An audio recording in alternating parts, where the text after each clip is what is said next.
Podcast says hello. I'm He on me. So dang, she want to get doxxed? I guess. We're not going to do that, Mom.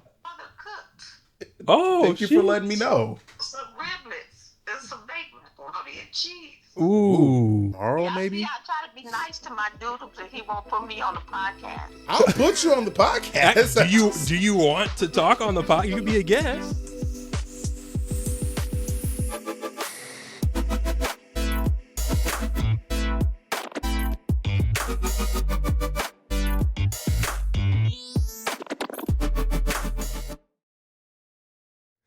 So MJ sent this to you and I, Ruben, apparently over. Is this necessary to have sound on? Can we just watch it without the sound? You can watch it without this. I don't think sound's important, really. A Pennsylvania woman arrested for launching explosive diarrhea out of her rear end. Thank goodness. Oh, okay. I'm going to read the comment. What the Huh? Brother, no. Oh, no, we're not. No. Wait, what? No, don't tell me you got actual video footage of this shit. Oh, yeah. Oh, no. In 4K, bruh. No. A Delaware, and don't smile like that. So she was laughing maniacally at the beginning. Happy with herself. A Delaware County woman is now in custody after she allegedly defecated on another person's Allegedly, car. it's right there. She hasn't been charged for it just yet. How do you know you can do that? During a road rage incident that was captured on video, the incident occurred on 4th Street and Madison Avenue in Prospect Park, Pennsylvania on Tuesday, April 29th. Police said a woman, later identified as 44-year-old Christina Salamedo, whatever, of How do you Wrigley get Park. Back in your car after that? I have so many questions. Without me on the seat? Yeah, without wiping? Not Without wiping, nothing. Defecated on another driver's car in a road rage incident that started when one driver cut off another, while the other driver did not report the incident to the police. A witness recorded it and posted the video on Instagram. Police later identified Salamito as the suspect. She was taken into custody on Thursday and is charged with indecent exposure, disorderly conduct, criminal mischief, and harassment, and deposited waste on highway. Waste on highway. God, have you seen the video of like? Would that be a shit and run? That'd be a shit. Oh you my seen what? gosh. There's like a video of like a lady in a grocery store, and Where she she's like- Yeah. she like shakes a turd out of her shorts. Yeah. Like, What's ladies? Saw What the that fuck too. is going on? Like, why are we weaponizing pooping? And why is it so easy to weaponize? By the way, like, what the fuck is going on? That was going to be my question. She had that boiling ready, bruh. She was like, you know what? She knew exactly what was going to happen. Right? She was like, you know what? This is what I'm going to do. Gets out. No waiting, no hesitation Not a either. single Just bit. no pushing. It just slides It out. was And fucking she's- instant, That dog. was It was explosive diarrhea. Like, how Is did that, you? what kind of superpower is that, bruh? Like, fucking the POV of that's going I to be thi- insane, The dude. weirder it has to be. It has to be. oh my gosh. Just sitting in there, somebody say drop. I've never wanted and not wanted to see a POV more in my life than this Never right wanted now. or not wanted to see a dash cam footage Right? of that. And I that. mostly just want to see. I want to see the lead up to that moment because Yeah. I just want to know how. Like, was she as confident? Was there like an argument? Because she just like walks over, bends over, and she's wearing panties too. By the way, You could. Well, does she pull it up immediately after, or is it like through the panties? the way she walked through, I assume she just pulled them bitches to the side. That's Which gangster, also, bro. someone says cameraman needs all his camera privileges revoked indefinitely, and they're Yeah, incredibly cameraman's right because he sucks at his job. Cameron's ass, dog. You could tell. So the driver of the other car was out of their car, right? Were And they? then- yeah. And oh, then they were. get in. So imagine the look on their face when they thought they were going to throw hands, but no, they No, sit she down, just bends over and fucking. sees ass in their windshield, and just splatter. You want to talk about like not being able to process anything? I don't know what I would do in that moment. right? Like, You notice how she didn't get back out the car or drive the car. She was probably like, I was gonna say, notice how that car didn't start driving at all. The person Like, got back in their car as the woman walked up. I don't know why, because it looks like they get back in their car as she's walking up. yeah. Like they don't really want trouble. And then she shits in the fucking car. Oh, The horn stops. I like how the horn happened for the duration of the shit. the person behind the camera was like, oh. wait, what does she say at the end here when they're walking her with the police? Yo, the bitch just shit on her car. Can you tell us what happened? The lady chased me. She chased me and I asked her not to attack me. Okay. Shots fired. That's. And then to get caught because someone happened to record it and put it on the fucking internet. It is crazy. Well, it's the police thinking that this is the best use of their time. Apparently. Being like, we have to get this woman. Hey, look, How man. dare she. That power is dangerous. You can't have that running loose on the streets. Now imagine the driver of that car going to like their next like social event with their friends or whatever. It's like, No, the next place you go is a car wash. okay, yeah. Well, actually, yeah. Imagine the person who's at the car wash who does that initial like wash down if your cars are going in. They see that and they're like, Don't even ask. The first thing you do The is next hit the place- recirculating air button. That's fair. The next place Could you imagine? that's all that's coming through. That's dog. all that's in there now. And you know the way she fucking. At least she shotgunned it onto the hood because that would have sucked if it. Well, The radiator. You're never getting it out. you know she what? kind of got some of that. I don't know if some Yeah. of that was falling down or it just shot in there because that's gonna suck to get out. Next That's place, actually- the soup store. Yeah, that's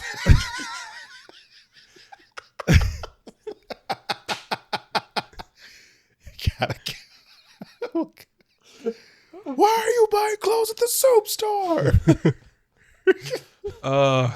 Oh man, this But lady's no. my hero. like if that does circulate throughout the car, the smell, that actually was one of the greatest disrespectful moves. It honestly was. I wonder what her I wonder what her charges are going to be. Like what the punishment is. for all Like of that exposure? combined. Yeah, Oh, like the sentence or the sentence. Yeah, Yeah. like because I can't imagine.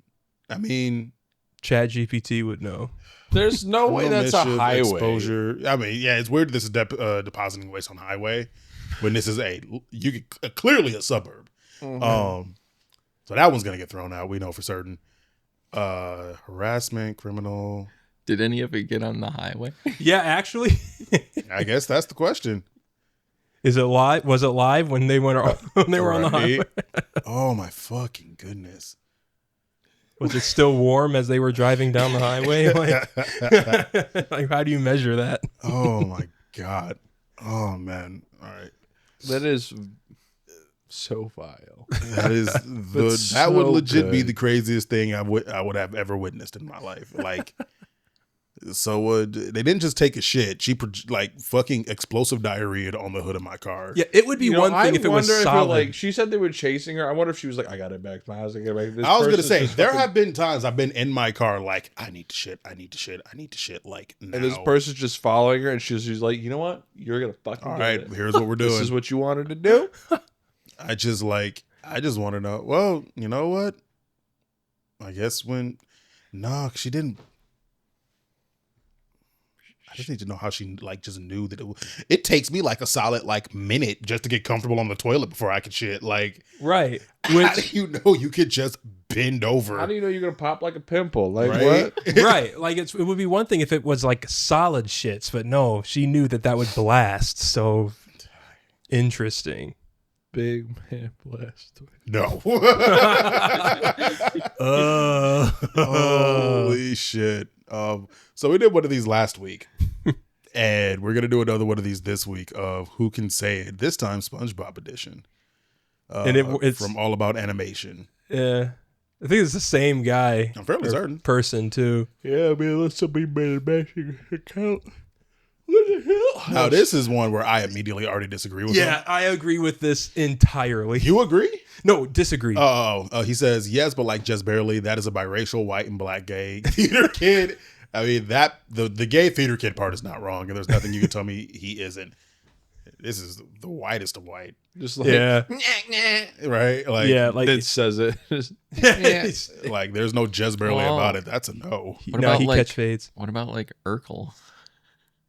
Well, true. That's fair. But that's Urkel. But that's Urkel. like we're talking exceptions, not rules here. Like you put SpongeBob and Urkel in the same room, like Urkel automatically has the pass, even though he probably will never say it really. I can tell you no, because SpongeBob was able to afford a house on a fry cook salary. So like that motherfucker has excellent credit. Well, I guess the question, because it's a pineapple. So it's like, house. Did he buy it or find it at the he bottom lives of the next sea? to Squidward. The good property question. value's got to be like real. Pretty up there. Or actually probably not, because they also live next to Patrick. Right, because Who's going to be important in a second. yeah. I'll let you say what you're about to say I feel before like I feel like they can't, but I feel like there's nothing you can do to stop them. Like, they're just gonna do it anyways. There's gonna be a whole episode about learning that you actually can't say that word. Oh yeah, no. just like that one episode where they were had the just whole cussing, episode with like the curse words. The dolphins. What did they call that episode? Oh man, not escalators and eels or anything, right? Because that's what they were playing at the beginning. Game they of played. Did they call Potty that episode Mouth? Potty? I think it was Potty Mouth. Something like that. Sentence enhancers or something like that. Using their sentence enhancers. But it probably would be something like that if it ever played out. That is a good question. Why the pig so little? Listen, don't come for me for this, but yes, this nigga ain't got a job, doesn't wear a shirt 99% of the time, and you wonder how he isn't homeless but somehow pays his rent. That's a black man. That's a black man. Fair enough. It's hard to argue. That's the only one I'll give a fair enough to. Yeah. No, that is a white man who serves literal slop. No black man would be serving up slop in a literal bucket. But so this, I don't Explain disagree. KFC. Hold on. No black man would serve slop in a bucket. Explain KFC. The Colonel's a fucking white dude. Right. That's pretty racist, buddy. What do you mean?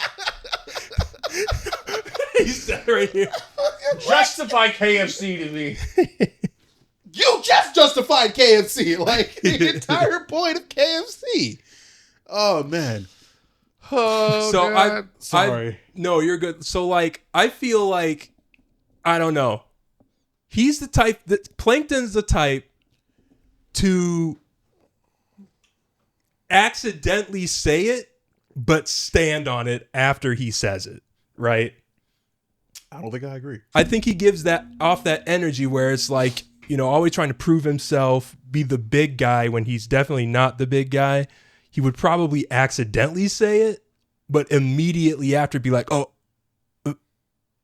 yeah. I don't think so, personally.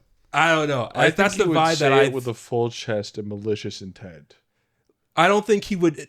That's why I said initially no, but after that he would But then he would stand get on his it shit absolutely rocked. and then get his shit rocked. He would get his shit absolutely rocked, and then he wouldn't say it again. Yeah, I think that's a thing in his youth that happened, that he said it and got his shit rocked and never said it out loud again.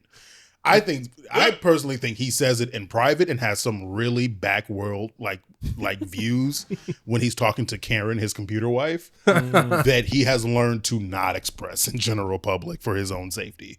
fair enough. That's the vibe I get off Plankton. Fuck no.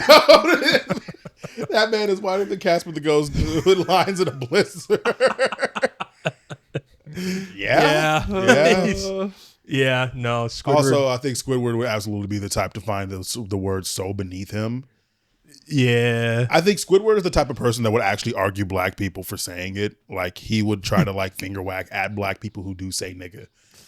Like, he's that level of white. Interesting. Eugene I was torn on this one. On the one hand, whenever I hear him talk, all I picture is his voice actor, Clancy Brown. But on the other hand, I know like 3 niggas named Eugene, which I laughed at when I first read this because my mom's youngest brother is named Eugene. Nice. Who does not say nigga. I am fairly certain my uncle's absolutely one of those, like, I will not dare to let that word deign to pass my lips type. Mm-hmm. I'm going to say no because of my love for Mr. Brown. That's a white guy. Yeah, no. Eugene Krabs is a white dude. Yeah, he's a white dude with a valley girl daughter. Like, that's yeah. Yep. Also, much like Plankton, even if he was, these motherfuckers are from the 50s. Like, they grew up in, like, segregation era. Like, these motherfuckers are old. So they grew up around the word. Yeah. They grew up around a normalized version of the word that neither one of them uses anymore. Yeah. Don't think I agree with this. He emphatically says yes. That is a black woman from Texas. She can say it. She's country as hell. She's not white, but I don't know if I would put her in the black category. Now, I've seen enough people portray her in human form as like a darker human, right? Mm-hmm. Whether that was African American or portray as POC, yeah, or Latina or whatever, but it has never been white, and I never seen her as a Caucasian female. Yeah, I don't know. I'm starting to think about it with Sandy, and I don't know what vibe I get from her. Like, her accent throws it off for me, I feel. Yeah, because I will say his I forgot the word, but what he's saying is whether or not she can say it, and I guess we start to think about whether or not she would say it, and I don't know. I don't think I don't know. I would feel somewhat offended if I heard her say it. But it would be weird because at the same time, again, I don't picture her as being anything but some kind of non-black POC. As some kind of POC. Right. So I don't know.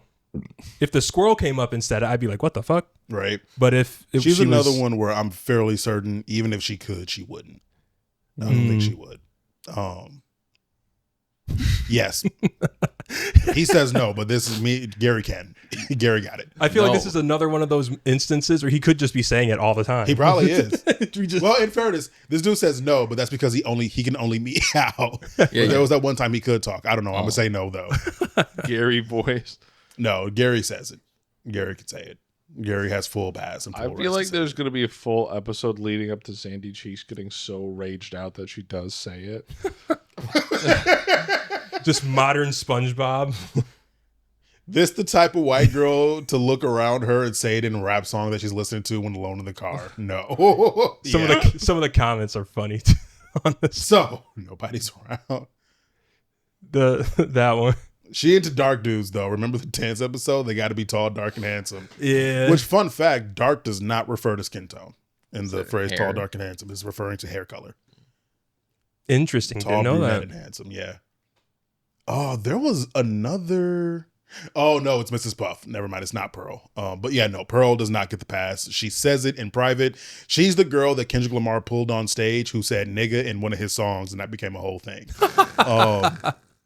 That led to controversy, a little bit of controversy, and Kendrick having to check himself about it. Very interesting song. That's why I love Mr. Morale and the Big Steppers.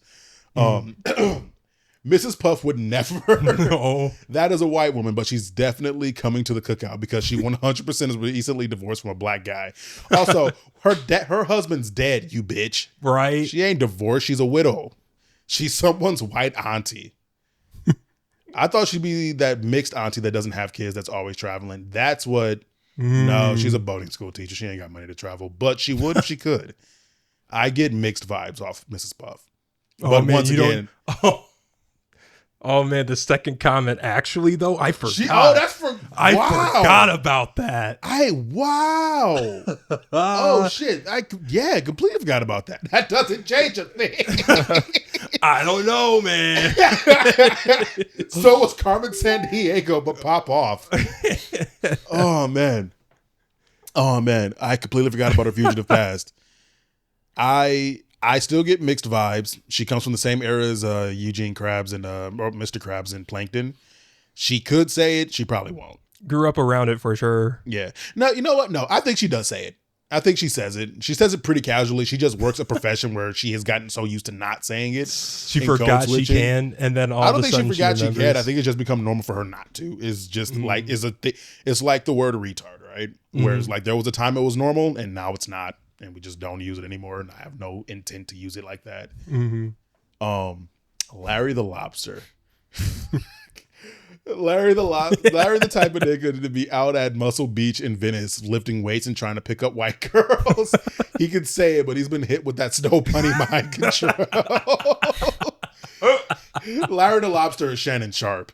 Y'all might not understand who that is, but we'll find out more about that later. Not in this podcast. I'll talk to y'all about it. But if you know who Shannon Sharp is, you know what the fuck he's going through right now. Larry the Lobster is Shannon Sharp. Snow Bunny Mind Control is one of the funniest things I've ever read in my life. Well done, bro. It's Shannon Sharp. I didn't even read that. Oh, man. Yep. Yeah. He could say it. He will say it, but he's going to get caught up by trying to sneak around with some unfortunately very young white girl. Holy fuck. Squilliam. No, absolutely not. No, but he's gonna say it anyways. Hard R. But plot twist: if it ever gets caught on a hot mic, he's paying to get rid of that recording. He does have the money to do it. Yeah, he definitely yells at people when he gets cut off in traffic. Yeah. Oh shit. Yeah, that's pretty bang on. Yup. And that was the main SpongeBob crew. I'm trying to think: is there any other like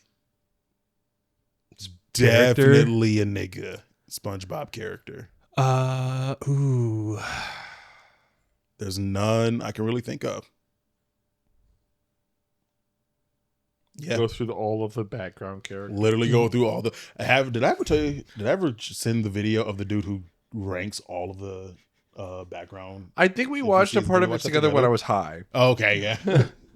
I was absolutely bewildered by, because I started to realize that they are like reoccurring actual citizens of the city, not just randos that they introduced. And I was like, wait, what was the word used? Was it consequentials? Apparently there's a special word for like reoccurring background characters. And a lot of them have names. And do in fact have names and shit. Which is insane to me. That's like a level of like detailed like planning that I wouldn't have expected from. I wonder if it's detailed planning or just like built over time, and just kind of like we needed a name. The consistency, right? Like they bring back up. They like have, I would just like have another generic. Well, think about it. Here's the practical part of it, because like in a drawn anime, it is a lot easier. In a drawn animation, it's a lot easier to pull in an old cell. Yeah, you're right. It's already created than making a new one. So probably born out of, yeah. I think you have a point. I would imagine. I'm going to go out on a limb and guess that Mermaid Man can't say it. Barnacle Boy can. Barnacle Boy's Octoroon. What about, I was thinking about Neptune though, like. King Neptune? King Neptune and his daughter. No. That is a Fabio. monarch. Well, I'm thinking like, what about the daughter though? Also no. Not even mixed? I don't think so. The pirate. Davy Jones? That's a nigga. Davy Jones is a full black man. The Bubble? Bubble Buddy? No, the Bubble. Oh, the Dirty Bubble? Yeah. Oh. Nigga, you're racist for that. Like, hey, I didn't say dirty. You said dirty. No, his name is the Dirty Bubble. I didn't say it. Look, I didn't say it. He said it. I know that's his name. Actually, that does raise the question, though. Man Ray. I can't think of any of the other villains, and they had a whole episode with them. I don't think there were all that, because there was like 4 or 5 of them, though. Man Ray and the Dirty Bubble are really the only ones I remember. Every villain is Eat lemons. Yeah, because it was the episode where Barnacle Boy put together an evil team with all the... Was it just the three of them? I could have swore there was a fourth. There probably was more. But either way. Man Ray, no, I don't think so. Dirty Bubble, I don't think so. But he definitely would say it with full racist intent. Hard R. Hard R. Oh, man. All right. Okay. Hold on. I'm going to reopen this tab. Baby, I know this that me is bizarre. Oh. Yeah. It's my dad's birthday today. Oh, happy birthday. Happy heavenly birthday. And now it makes me feel weird for having to talk about this. I don't know how often do y'all pay attention to like the shorts and shit going on the top? I think I know what you're going to say. Because these covers have nothing to do with the page. With the page or the content. Right. And it is annoying as hell. Because I'm looking and I'm like, why is this? It's the most clickbaity, like clickbait ass. And I wonder, is it like, are they getting hacked? Yeah, my question is like, do they know? Is this just a marketing ploy? Is like I don't know. It's been that way for a long time. But it has been that way for a long time. And it's also in certain like Instagram profiles and pages that I follow too, where like at the top of my feed when I first opened Instagram, some kind of like slutty, video of this chick who's, promoting her OnlyFans or whatever, which is cool. Y'all can do that. But like these pages that I follow, that's not their content. This is not their content at all. And it's just like that one video. And the thing is like, the video thing, at least the videos there, a lot of these, if you click on these, oh, never mind. I guess it is here. Well, that's what it is. It's that. And then sometimes it links out to like an article or something. Right. But like, again, when you go to the page, it has I'm following these pages for a reason. Right. It's gotten a little bit politicized, but it's the thing it's sharing has nothing to do with an OnlyFans promo. Right. Mom, really?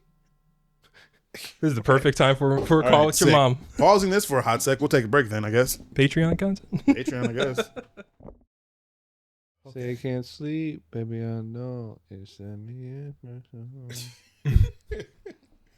I mean, it's a great segue. It is. Actually, it's funny because this is technically, I meant to put this at the end of the other SpongeBob thing and keep segueing off of that, but I had a call to take. Patreon. Patreon will know what happened. Patreon will know. The whole last 10 minutes. Yeah. But to piggyback off of, it's funny because we shared these separately, but to piggyback off the last SpongeBob thing, we're going to watch this. And it's one of those things of them reading something. Well, they're reading the lyrics to Espresso. I want to say Espresso so bad. I always thought that's what it was for the longest time. Everyone did. Everybody did. Because they all said espresso. Yeah. But it's we're all about to learn something together. And I can guarantee, I will bet money that we're all about to learn this all together. And you'll see when we get there. Baby, I know. That's me, espresso. Move it up, down, left, right. Oh. Switch it up like Nintendo. See, you can't sleep. See, you can't sleep, baby. I know. That's me, espresso. And then my favorite line, I'll do it as the French narrator. My honeybee, come and get this pollen. I guarantee we all just learned the voice actor for SpongeBob is the one who does the French narrator. Is also the narrator. I did not know that. That's crazy. To the point, everyone in the comments are also saying the same thing. Like, no one knew that was he was the narrator. I never knew that, but. Wait, who is the first person's voice? Sandy. I'm fairly certain. Oh, that is Sandy. Okay. Say you can't sleep, baby. Oh yeah. No. Okay. Yeah, without the country twang, it's really hard to tell. It's her. I had to listen to it again myself. I was like, was that supposed to be Sandy? Because I almost thought it was a different cast of characters until it got till they got to SpongeBob. Right. They're like, oh, so that must have been Sandy, but that did not sound like Sandy. Interesting though. I did not know that. Sandy Cheeks ASMR. Is she the same? That would actually make sense. Is she the same voice actress who does Bart Simpson? Is that her? Maybe. I just somehow never knew that. No, it wasn't. No, it wasn't also Tara. No, Tara Strong is a lot of Nickelodeon stuff. Right. Carolyn Williams, Lawrence, putting two names together. Lawrence. She's in Moral Oral. IMDb will probably. I haven't seen. Is have Moral? listed. What is Moral? It is so Moral Oral. Let's see if I can find. I feel like if she was, it would have been like front and center. I don't think this is the same voice actress for Bart Simpson. Like it would not have taken. Just look much up Bart time. Simpson. Yeah. See. Well, if you noticed, I'm being as lazy as possible so that I don't have to type things. I feel that. There's a reason I'm highlighting and copying and Googling. But it's right next to it. Yeah, but you don't see my usual internet usage. Nancy Cartwright. They look very similar. That I'm just being racist. They're just old white ladies. They all 50 look the years same. ago, somebody killed Nancy Cartwright and replaced her. Yeah. But Carolyn. But Moral Oral was a Adult Swim show, claymation show that aired where basically Moral Oral was the image of the good little Christian boy and like living in an American suburb, and everything around him is like trying to get this boy to sin, or just it's just dark comedy, it's black comedy of like this kid raised in a church and like his whole identity being a good Christian, and there's so much sin and corruption going on around in the real world. Is this like a parody of Davy and Goliath? Wow. Yeah. The series has been described as a Davy and Goliath meets South Park. However, Stamatopoulos denies the comparison with Davy and Goliath, telling the New York Times that Moral Oral grew out of the concept for a send-up of a Leave It to Beaver style 1950 sitcom that would star Iggy Pop. What? Iggy Pop is I think it was a hair metal rock star. Because from, like, I've the seen a 80s. lot of clips of it. It looks funny as hell. It's decently funny. It wasn't one of my favorite things on Adult Swim, but it was that time. What the fuck is going on? It was that time of morning kind of show. Like it came on at like midnight, usually midnight, 1 a.m. I feel like it's such a dead ringer for Davy and Goliath, though. Something tells, it makes me feel like there's no. It's probably just for Nah, absolutely not, Your for Honor. legal reasons. Yeah. There's no comparisons or connections to that show at all. But yeah, no. The voice actor for SpongeBob did the voice of the French narrator, and I don't know why that was like the biggest revelation to me today, but it was. That's And crazy. it makes sense though when you think about it. Yeah, there's no reason to get a different person, Right. but you just never think about because like SpongeBob's voice is so Distinctive. yeah. Right. But like I said, when you think about it, you can see how just like a little bit of tonation changes and adding a little bit of accent, I guess SpongeBob could be a little French, I guess, like That turns me on. yeah. Yeah. Sick. About to pre. Gonna fucking pre, dude. Fucking pre. But on the topic of voice actors, so I was telling y'all earlier how about I've been really down like this kind of rabbit hole of just watching like video essays. It started with Bluey. Funny enough, like all last 2 weeks. This week it was Adventure Time. And one of the episodes I was watching, like kind of the That's why that started showing up in my. yeah, probably. I was watching the I watched one of them too. a video essay on was called Everything's Jake, which is an episode where Magic Man, the absolute douchebag he is, injects Jake with something that causes him to like fall within himself into like this inner world that everything is made up of Jake. So, like, what's it called? Acid? The mushroom. There was actually an episode where essentially Finn does acid. Yeah, there was that. Are you talking about the one with Huntress Wizard? That one? Or is there a different one you're thinking of? No, there are a few instances where Finn like gets put under some kind of hypnosis like effect where he goes and sees some weird shit. Yeah. So there are a few scenarios that that are coming to mind. So I couldn't tell you which one it was, but yeah, so Jake is in this world that is entirely made out of himself. Like it's literally just him. They're all like there's buildings and cityscapes and shit, and there's people and they're all distinctive people, but he also understands, like they all also know that they're just Jake. Like this is just a manifestation of Jake's psyche or what type of shit, right? The reason I bring this up is the cast of characters in the episode. Well, I'll ask this first. Do y'all know who Jake's voice actor is? No. It is I can't remember his name. John DiMaggio. Yeah. John DiMaggio is a very famous voice actor if you're familiar with the show Futurama. Oh. He plays Bender, Oh, okay. probably the second, if not most popular character from Futurama. Yeah, the robot, right? The robot. Yep. So Funny guy. very funny guy. So John DiMaggio playing Jake the dog in this episode that is all about Jake the dog. The cast of characters that he runs into, all voiced by different people, is made up.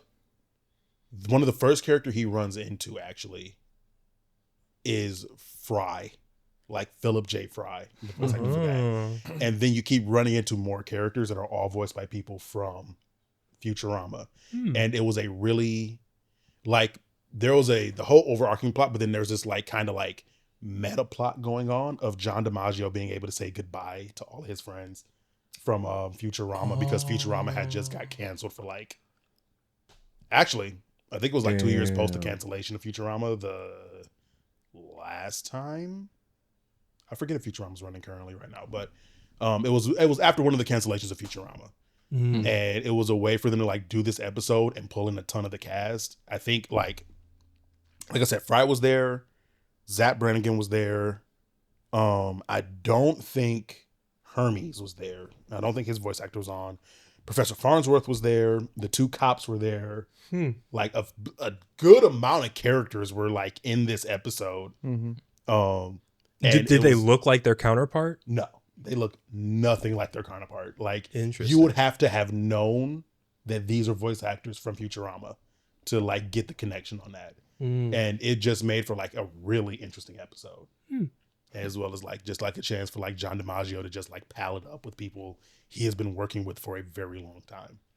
I think the only person that I was shocked wasn't there is I don't recall hearing Leela's voice actor at all. I don't think she was in it. But interesting. She hates him. Maybe. You never know.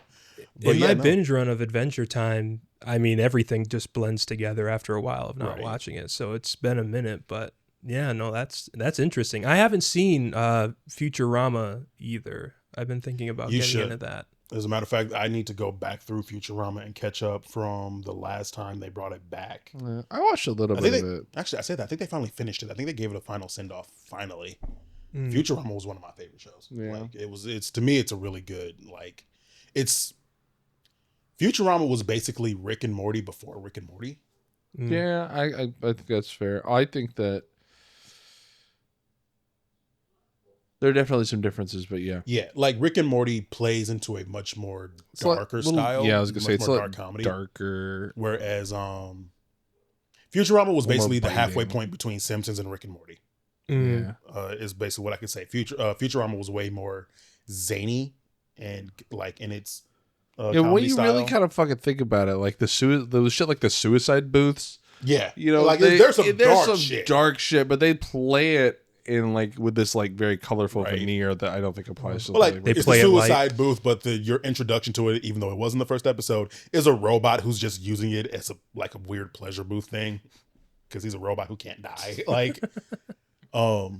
They have some dark stuff. They touch on some heavy topics, but it's not the same type of darkness that Rick and Morty dips into. Where, like Rick and Morty's got a little bit of nihilism. I was there. just about to say that. Rick and Morty is much more like nihilism in its dark comedy, whereas Futurama was like I said, just kind of wacky, Simpson style, zany. I wonder if we can hear some voices in this. Hey, is that Jake? Yeah. Hey there. Come on, man, it's Goose, your best friend, Goose. Oh, of course, Goose. Oh, Jake, you big goof. How long's it been? 2, 3 years? Let's and see. that's a reference to the 1, time 2, it was between the cancellation of Futurama and this I've episode. never been here. Okay. I've never been here. You still got it, Jake.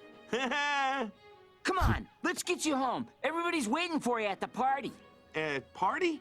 No, party!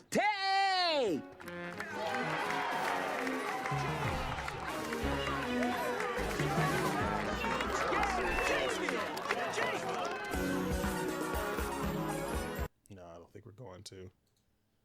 What was this? Okay, yeah. So yeah, that's pretty cool. That was just something like super interesting that I ran across like yesterday. Nice. Of like there was an episode of Adventure Time that had a ton of the characters from like ton of the voice actors from Futurama come back and reprise come back and just do roles for this episode that was very Jake centered. Kind of all be together again in the same place, in the same episode doing a thing. Yeah. That's nice. So it makes I realize I need to go back and watch through the rest of Adventure Time because it was not finished at the time when I first caught up through all of it. And I never went back to go finish it. And I need to go do that. Like the essays I've been watching have really made me want to go back and rewatch Adventure Time. It's a trip. It's a trip. The ending of it is trippy. Right. But mixed feelings. But yeah, it's great. It's good. Nice. If you haven't seen Adventure Time, watch it. You should. It's down as one of the like big 3 of the mid-aughts. No, the 2010s Cartoon Network era, I would say. Like Adventure Time, regular show. And I never would have thought of it this way, but it kind of makes sense thinking back on it. Amazing World of Gumball. It's kind of like a late entry into it, but like kind of sneaks in just enough. I was gonna say Flapjack, but I don't think that was as popular as some other shows running at the time. Everybody I knew who was watching, people really enjoyed Flapjack, but it didn't last for very long. And that's Flapjack had a following kind of similar to Courage the Cowardly Dog, in like my understanding. Like not that the shows themselves, the shows themselves were kind of similar, and they're like. I did not enjoy Courage the Cowardly Dog. Which saddens me so because I fucking loved Courage the Cowardly Dog. Well, yeah, but I was also a child that was like this big when Scary Thing came on screen, and also like there was a sort of like a philosophical like element of hopelessness in Courage the Cowardly Dog. Yeah, that did not vibe with me as a child. That's fair. That I felt the same exact thing. It didn't sit right with me. But then again, we were both raised in like you were too. I was about to say like, we were all we were heathens. Like the fuck. Yeah. Your abusive and hateful household was not. No, but your deep dark existence. The show made me feel right at home. Well, no, I got the same vibes, and I also turned off, Cartoon Network when Courage essentially came on. But I think later, in like my high school years, I started like when it came on, or I started to see full episodes. I did start watching it a little bit. I actually think I started binging it, and then I stopped. But that was probably because I saw another show I wanted to get into. But I remember like a good 5, 6, maybe 7 episodes I did watch fully. I enjoyed it. Courage the Cowardly Pog. There's this whole what is it? Disappointed in all of you at all times a day. There's this whole trend going around now where it's like Courage the Cowardly Dog crash outs, and they're like people reenacting the whole like run that Courage does, and he like runs into his room. I literally just saw one of those earlier today. Dude like did the thing and then comes back out with a fucking vacuum just like wielded. When Courage taught me it's okay to be a coward as long as you crash out or some shit like that. Oh man, I was binging those videos for a long time. Quit being mean. Who you being mean to? Our neighbor's dog, sorry. But yeah, no. I would have put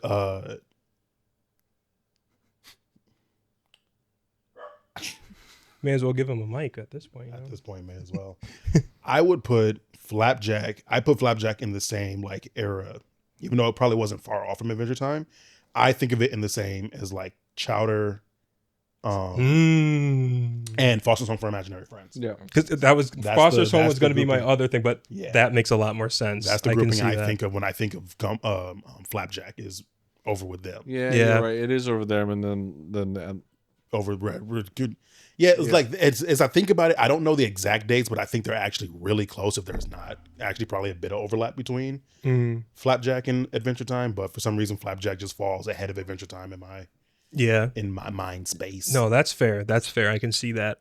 So yeah, Adventure Time has always been fantastic. I remember when me and you used to be like super big into it for a little while. We were watching through it, and I need to like I said, I just need to go through and watch it again. As well as catch up on some of the stuff because they had one on a pretty big hiatus for a while, if I recall correctly. Adventure Time did? Mm-hmm. Oh, yeah. And then came back and did like the final few seasons. And then when that finished, they were doing like a BMO thing for a little bit. I know they did like a little BMO miniseries. They have the Cake and Fiona, which I guess is on HBO Max, which I guess went on for a while. And I don't know. I've been seeing some things on that lately, and I don't know. Kind of it's like they're. I don't know if they're in the middle of their second season or currently wrapping it up or just about to start. But there's a second season like going on right now. Yeah, I've been seeing stuff Fiona on and Cake. That. I gotta check that out. Mm-hmm. So yeah, that was just a little fun little episode thing that kind of happened. That's one of those like crossover dealies. It's really cool. Like that's really sick. I love it when cartoons and really any form of media kind of does that, and whether it's obvious or not obvious, it's just really nice, like a really nice call out and pays good homage to wherever they're trying to pay homage to. It's just really cool Easter egg. Yeah, Easter egg is probably a perfect way to kind of call it because they don't. Like, I guess some people point out, like, some of the hair, like the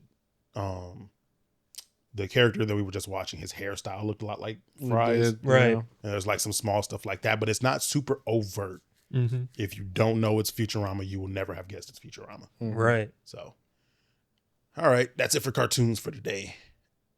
Even though I'm starting to get back into cartoons quite a bit. Mm-hmm. Something we haven't done in a long time, or at least I haven't brought up in a while, is a Reddit story. And am I the asshole? Oh man! And so this is a relatively short one that's also kind of stupid. This says, "Am I the asshole for telling my roommate that her emotional support blender is ruining my life?" Her what? Emotional support blender. I thought it was Bender, but it's Blender. It would have been really funny if it was Bender to tie back in with the last thing. And you know what? That would make more sense contextually, maybe. Right, as like a plush Bender. So we're going to read this out. No interruptions or just... Interrupt away. Okay. It doesn't matter. So... not you. I just want to say the way that they wrote the word "I" here is just automatically the asshole. All right, I'm gonna back up and say maybe interrupt closer to the middle and the end. And also, there was a really big space between when you said "so" and "I," so I got lost in that space. I'm sorry. Okay, let me restart. So I, 22 male, live with my roommate, Tina, 23 female, who is overall cool, pays rent on time, doesn't leave dishes everywhere, etc. But she has this blender. It's not a normal blender. It's industrial strength. It's the kind of thing you'd use to puree cement. I don't even think that's the word you wanted, but man, that paints an image. You keep going. She uses it every single morning at 6 a.m. to make a power smoothie. I have asked, politely, repeatedly, if she could maybe wait until like 8 a.m. or just make it the night before and keep it in the fridge. She says, verbatim, "I have sensory needs and blending calms me." She calls it her emotional support blender. She even named it Gary. She says Gary helps her feel in control of the chaos. I work night shifts and usually don't get to bed until 3 a.m. So this means I'm getting jarred awake by a jet engine 3 hours into my sleep every day. Thanks, Gary. Last week, I lost it. I came out of my room and said, "Tina, either Gary goes or I do." She cried, legit tears. She said I was ableist, cold, and don't respect her coping mechanisms. I feel bad now. Like, I get that people have mental health needs, but does it have to involve pulverizing frozen bananas at sunrise? Am I the asshole? How big is this blender? I'm going to guess it's something probably akin to something. Right? It's probably something akin to what like your wife would like bring home from like someone who works in cooking. I suppose. Probably something that's so unnecessarily big for the way she's using it. I'm just looking up industrial strength blender. Yeah. Which I think you're going to get like. This is a rabbit hole I want to go down. Okay. I mean, they don't look well, no, they look pretty different. Industrial strength blender single in my area. But still, though, like, I want to know exactly what blender it is, so I have a point of reference. Look up a review. Yeah. Right. Yeah, you look up a review and it's the same person. So my wife has, or so my girlfriend if it's something like this, it would be insane. I know this is not what it is. That's a fucking hopper. Yeah. What the fuck? What the shit? Floor food blender? Watch that be it, though. It's like honestly, it's like an appliance, like a fridge. It's just like the neighbors are also this bitch is $1,100. Vertical blender. This is called Sky what? It's called the fuck. I was gonna send you Sky Food, LAR25. MPB 6.5 gallon floor blender. Oh yeah, I think I stumbled into something just like what. Yeah, I stumbled into the same. Oh my god. He did say it looks like it's used for concrete. Container tilting system. He did say that. It could just be that. You know, I probably isn't this. They live in an apartment. There's no way. Headcanon, it is this now. Also, they live in it. Well, did he what's say the apartment? opposite of the benefit of the doubt? A straw man. If we're gonna straw man this, is that a straw man? I mean, a straw man is when you. I know the fallacy. It's not, but it's a fallacy. But the fallacy is you create like an argument that is like unrealistic and not really what the person is saying in order to knock it down. Right. It's like saying that abortion is killing babies instead of like saying that people who are for abortion are trying to they are arguing that you should kill babies, right? That's not what they're arguing. And then it's very easy to argue against killing babies, but it's a lot harder to argue against women's rights. Yeah. So deficit of the absolute.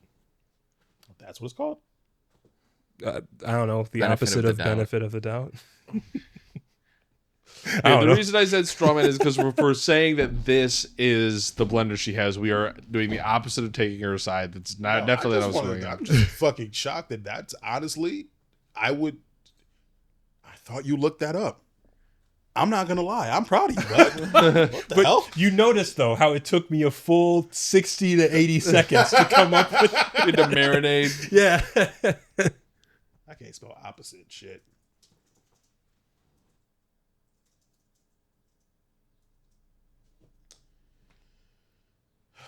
Detriment.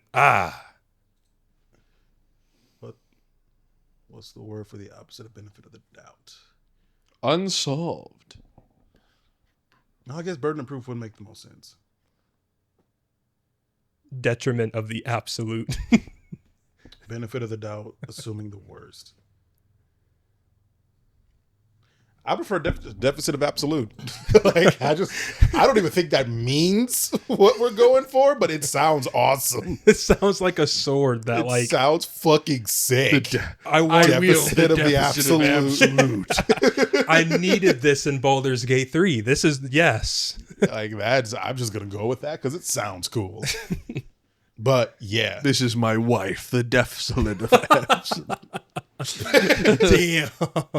But but if that's the blender, I honestly could see that potentially just being what it is. Blender. Because I don't know why else. If it looked like a regular blender and was like the size of a regular blender. I'm gonna be particularly honest. Sorry, go for it. It's like, imagine if I wound up the creamy at like 6 in the morning. I was gonna say, even if it was a normal blender, like the blender we have that every household with a blender has, right? At 6 in the morning, it doesn't matter how small that bitch is. That's loud as fuck. Especially when you know your roommate works night shifts and just went to bed like all of 3 hours ago. Yeah. Like that's just inconsiderate, and blaming it on, oh, that's my coping mechanism. Nah, bruh. Is the type of shit that makes people roll their eyes. Do you have to cope at that time? At 6 a.m.? Like I don't want to dictate your routine. Your routine is whatever it is. You have to be up at 6 for whatever reason. People point out you can just get these as sounds on YouTube. Like people put their Foley work on YouTube. Someone has the sound of the blender. Someone probably has the sound of the exact brand of blender you're using right now.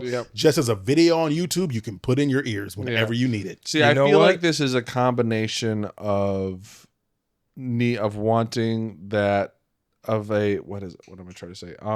Of needing that sensory input and a resistance to change at the same time. Yeah. Being just like the particular type of neurospicy that's like, but that's what I do. That's my thing. I can't change that.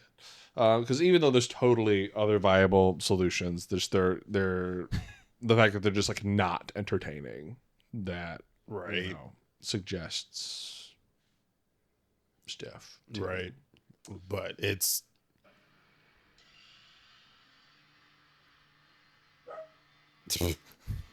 I don't think the dog likes it.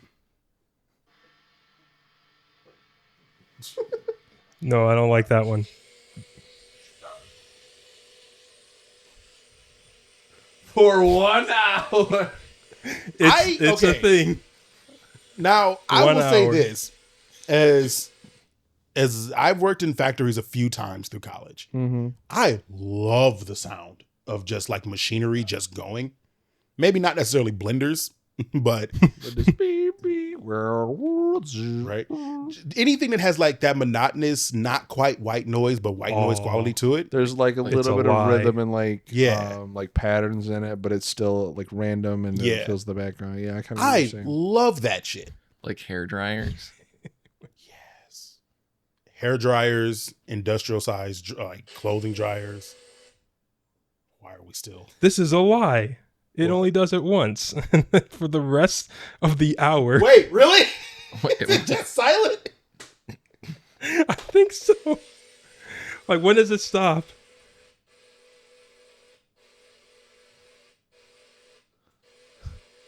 Oh, come on. Yeah, after like, is it 2 minutes? So it's about to be 2 minutes.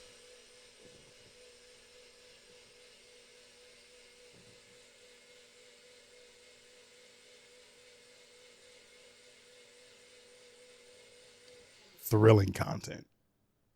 And you're asleep. Yeah, I really love entertaining our viewers. And then it just... I can't believe that they just fucking fake us out like that. That's insane. Right. I'm appalled. See, well, the main thing that confuses me is why the watch time, why that even exists when you type it in, because there's no way the watch time graph on that is like good. It must fall off at the 2 minute mark. Yeah, that's crazy. Right. Okay, we can stop with the fucking blenders now. Audio. I just want to see if that's a one-off. Please tell me this one goes on for the full hour. Okay, it does. Okay, I needed. He needs truth. that later. Do you? Oh yeah, I need justice in the world. Okay, everything's on fire. I need the blender to last an hour. Having a wife that works in a bakery, with machinery all around her, that's just the content she's into when we go. And I get it. I am the judgment here. My wife can't get horny unless blender noises. That's not where I was going with it. That's not what I heard either. We'll go with it. We'll run with it. The judgment here has nothing to do with that it's the blender noises and the thing that she wants. Whatevs, right? Mm-hmm. If that's your thing, that's your thing. If it helps keep the voices away, fine, so be it. But you're living with people, bro. Right. Like, you're living with people. Mm-hmm. And you got to get that shit under the fuck control. It's not the sound of the blender. It's the crunching of the frozen fruits in front of you and feeling it vibrate through the floor and knowing that they're being smashed into a billion tiny pieces. Get a fucking battery, go do it in the park. The fun thing is that dude's not even saying don't do it. He's like, can we just do this later? 8 a.m.? Can we wait 2 hours to do this? Can we do it the night before? Wait until daylight hours. Can you do it where I can't hear it? Can we wait until, what's it called? Noise ordinance hours or whatever the fuck. Because you said they live in an apartment. He doesn't really say they live in an apartment. He's just that they're roommates, right? You're right. He said they're roommates. So I can only assume they live in a house because there's no way. I couldn't imagine pulling something like that with our neighbors and not getting us fucking yelled at. Yeah. I mean, especially if this is in an apartment, everyone is complaining about this fucking house at 6 a.m. I mean, you say that, but people, in our experience, nobody in our complex complains about shit. That sounds like a y'all problem. We're the only ones that are the ones who are complaining about that. You're the narcs. We have to be. It's like, I don't know, because everybody else is making the noise. But in fairness, there's certain shit I just wouldn't put up with. I'm not putting up with that type of shit. I'm 100% with y'all on that one. Upstairs neighbors, 12 o'clock, 1 o'clock a.m. when we're trying to sleep, they're literally partying, blasting music, laughing their asses off, rolling around on the floor. I don't know what the fuck they're doing. Fucking, it's an orgy, bro.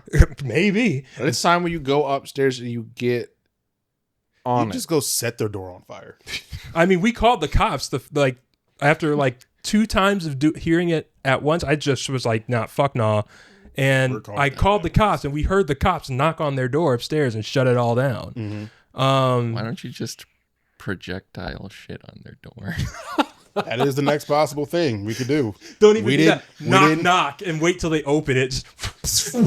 Dog, could you imagine we didn't know till today it's a potato cannon and then loading it with poopy and pointing it at them and just knock on the door and just wait.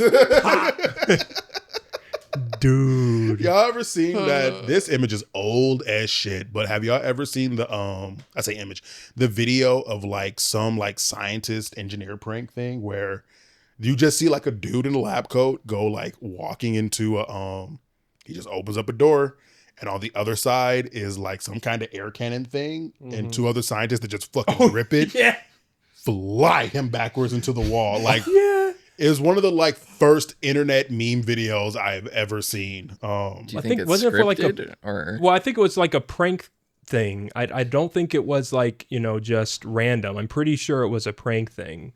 But he didn't expect to be flying into the wall. You don't think it was in a stunt? I legit don't know. I've never thought about it hard enough. Yeah, I don't know if he was supposed to go that far. Because he looks like he hits that wall pretty hard.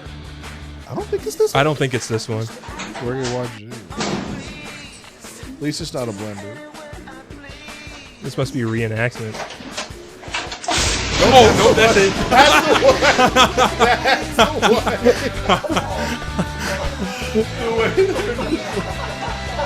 Bro is dying and they're just cracking up. Okay, I've seen this clip quite a bit, actually. I was going to say, you definitely see this as a GIF over time, right? Damn. Yeah.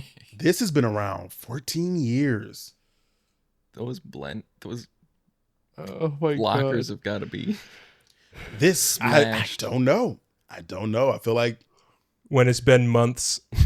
When it's been months, it's crazy. What? When it's been months. You heard him. Oh. Yeah. That's when you get the power wash going. Time to scrape. That's how it goes.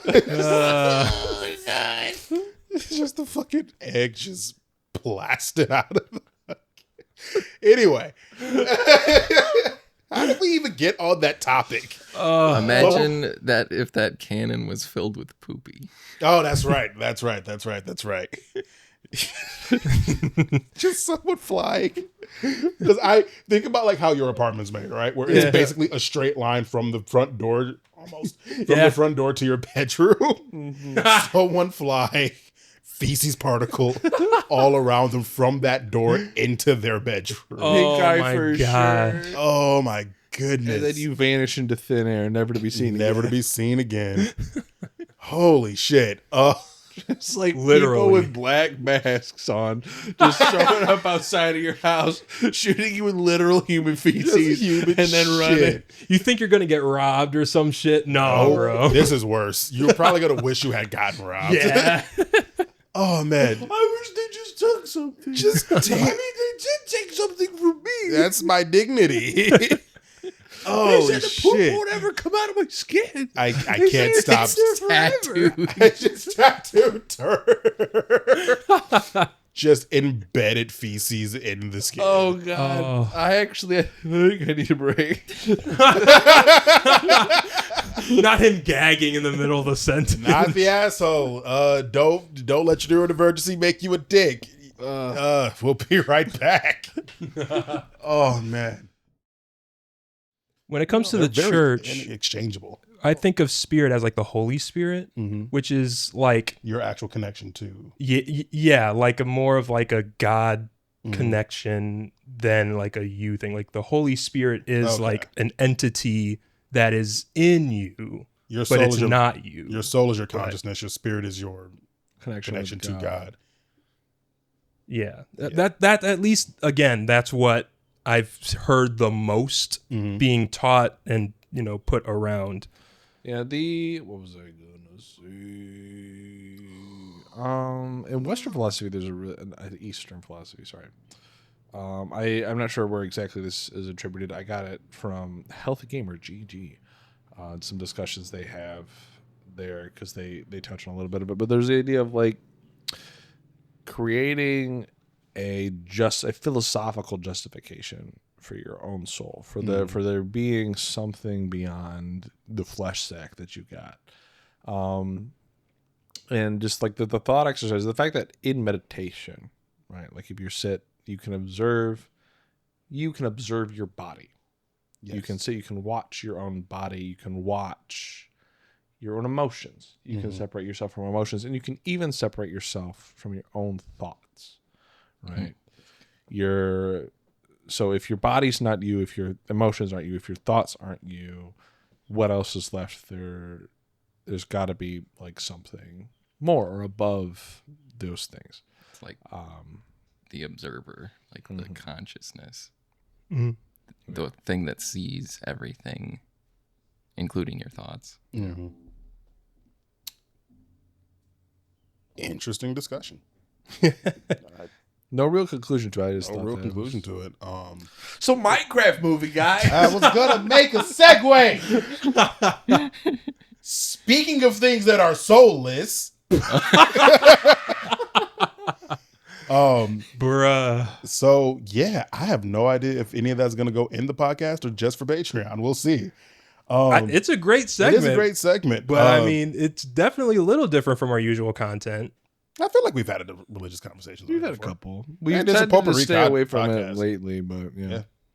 I tend to not want to get down certain debates because ultimately, with religious beliefs, like a lot of them are hinged on there's what nothing you believe. There's nothing empirical to actually argue about, and we all seem to have like we have come to different conclusions, but we all have like a pretty similar ish. And I think we have like an understanding, where it's like regardless of how we grew up, you know, what we were taught, we know that a lot of this stuff can be taken a lot of different ways. Yeah. And there isn't necessarily a right or wrong way to think about some of these things. Honestly, we kind of run the gamut of the spectrum of ways to take religious teachings and conclusions from it.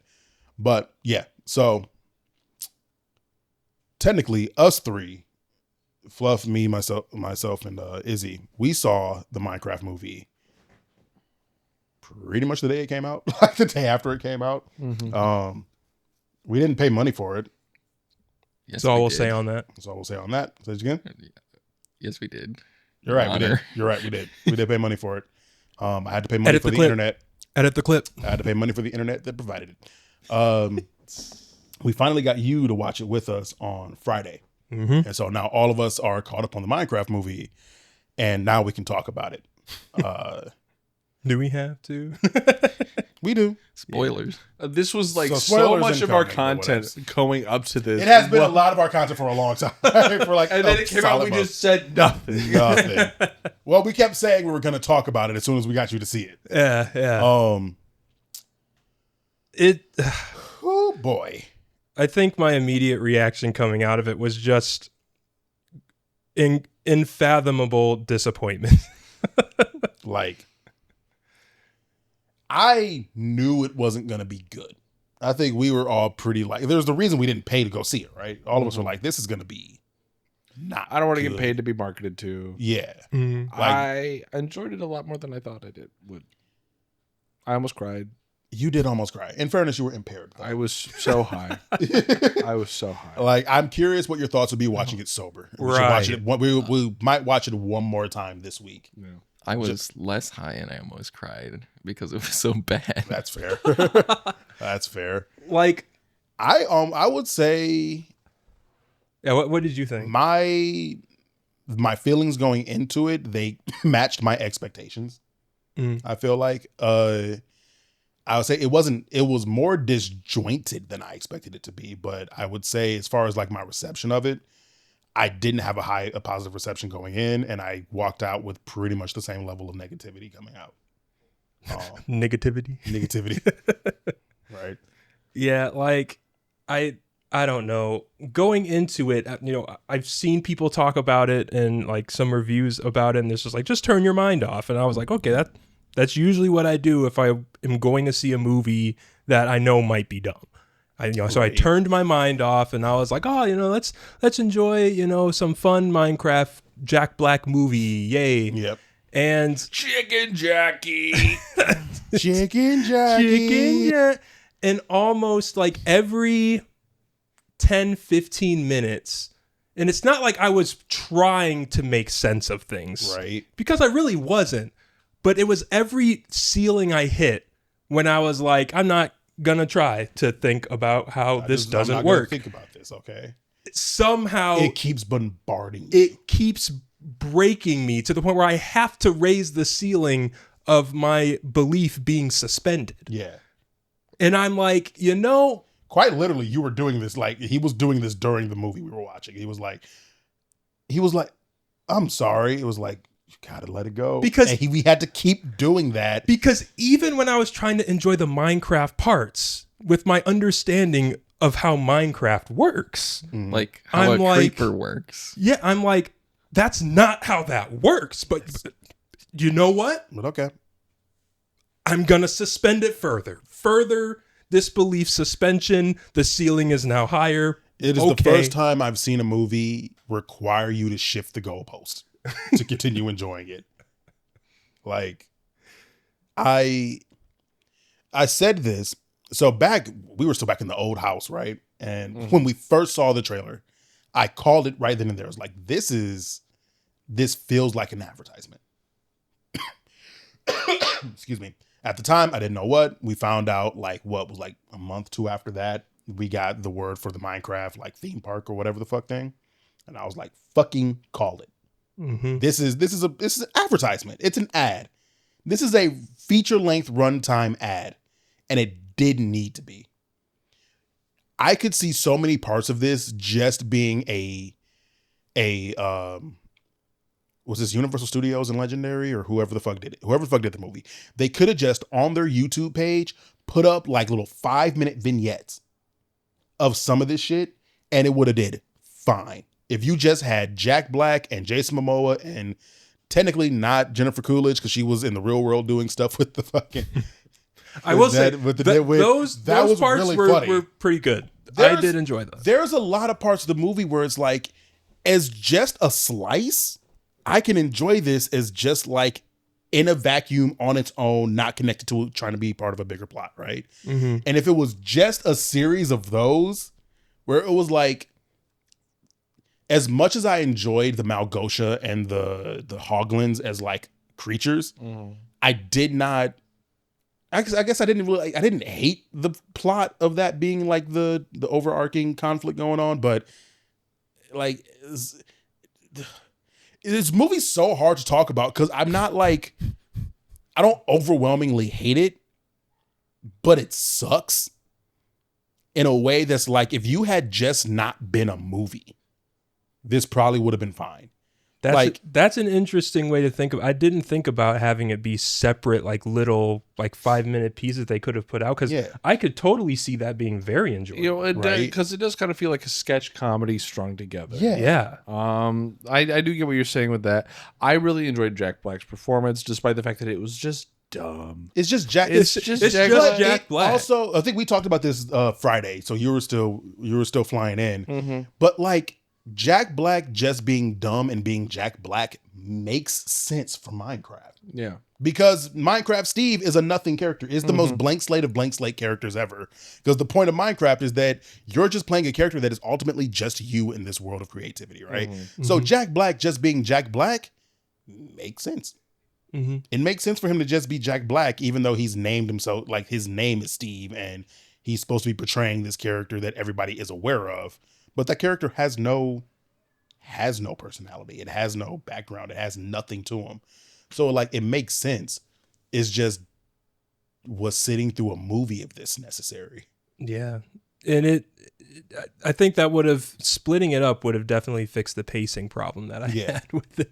It was breakneck. I was going to say, how did you feel about the pacing? Because I had my thoughts on my first watch of this. One of the reviews that I watched said like you spend the first like 30 minutes of the movie in the real world, and I'm like, what the fuck? Insane. For no reason. Yeah, and then I don't care like about anything going on out here. Yeah, and then I said while I was watching it, like, and you also commented a little bit after I said this on it, but I was like, when kids or anybody come back to rewatch this, the kids are gonna fast forward 30 minutes just to get to the Minecraft part of the movie, and then adults are gonna turn away as soon as it gets to the Minecraft part of the movie. I think the reason that they spend so long in the real world is to establish what the movie's supposed to be about. It's to establish the need for this kid's creativity to be validated, sort of like the reason why I almost cried when I first watched it is because the moment he puts the boots on the iron golem and it turns into like the really cool iron golem that kicks all of the ass, right? It was such a direct contrast to like him creating the rocket and that that destroying the potato, all right, which was funny as hell. That it was like that I could see where they were going, because it was a validation of instead of being like punishing like this kid's attempt to expand and be creative and do like good things, it was like taking that and validating it. It was rewarding instead, which I enjoyed. I enjoyed that as a message. I thought there was a lot of comedy. I don't enjoy the fact that I would agree with you guys on the fact that this is kind of just an ad for Minecraft Land. Which you don't need to sell me on, by the way. Yeah. I want to go flick a lever and have redstone light up. I want to eat the lava chicken. Like, I already want to do all of this. I don't need an hour-and-a-half long pitch, but okay. Steve's lava chicken. Yeah. Which I do find myself like singing that.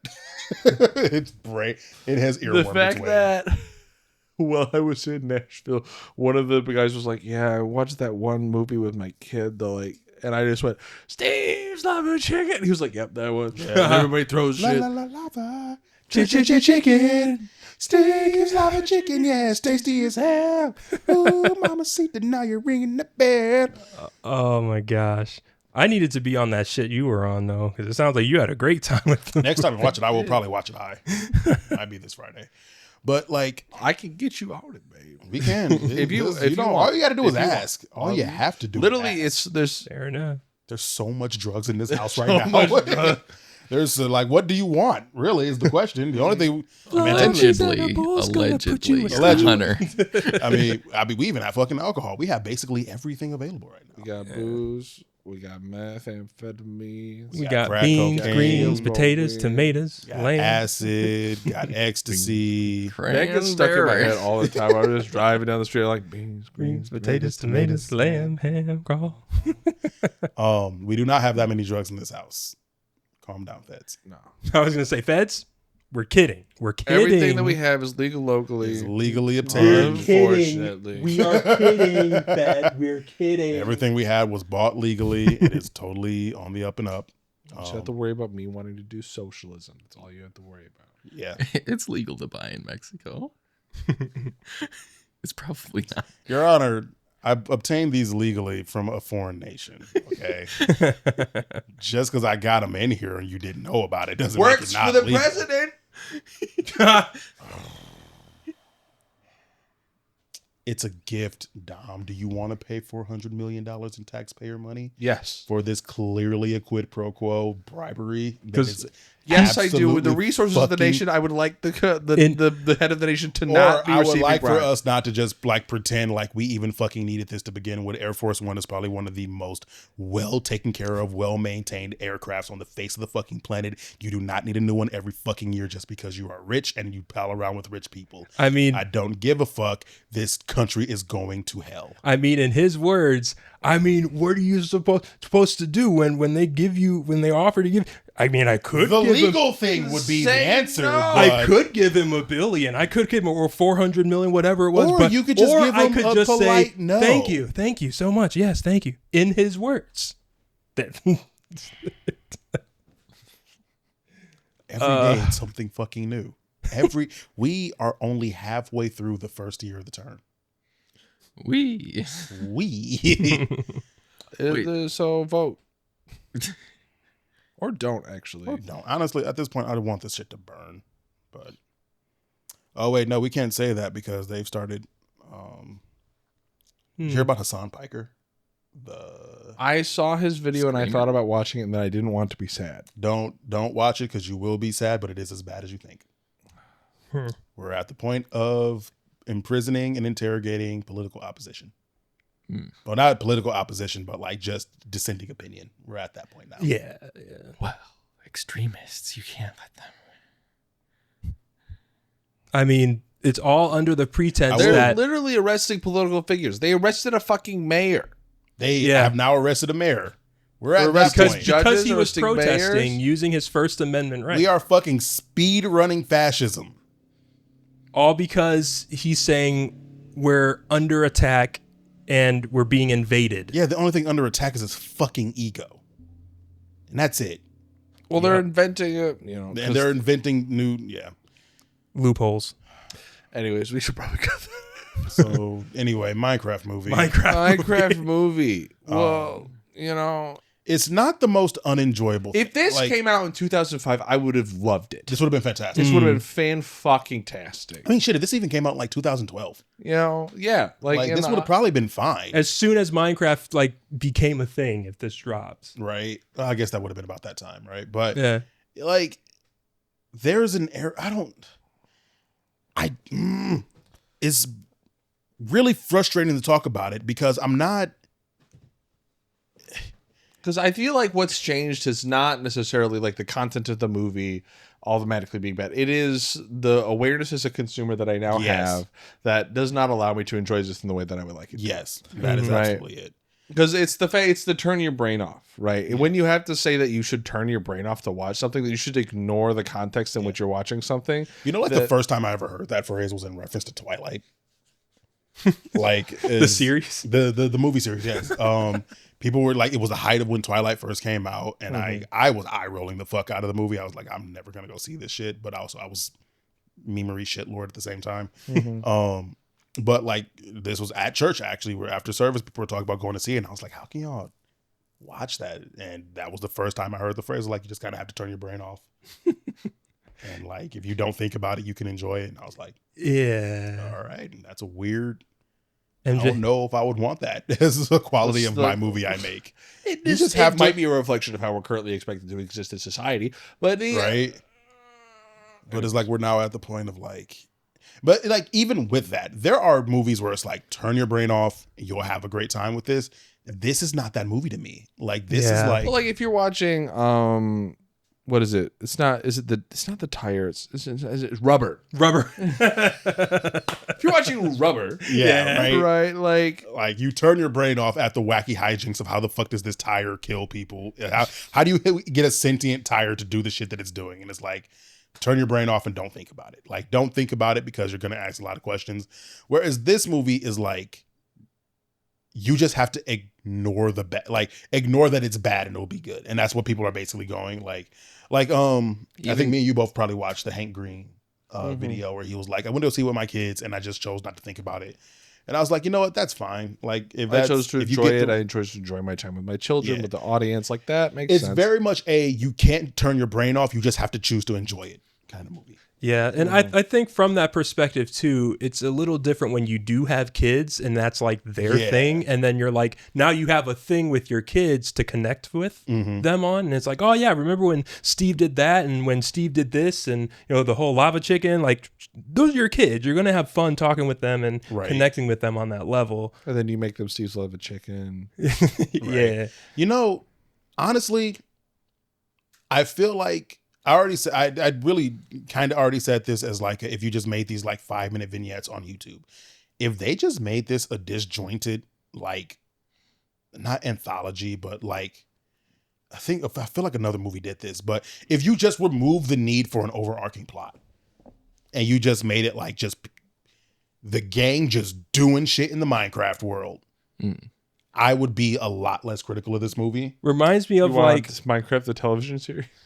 I mean, kind of. It reminds me of like certain ads back in the day where for like certain products where it's like, you know, you knew essentially what the, I guess, vibe of the ad was, like who it was for, right? Yeah. Like either this brand and this branding run, this marketing run that they're doing is to promote this product with a funny comedic edge to it, right?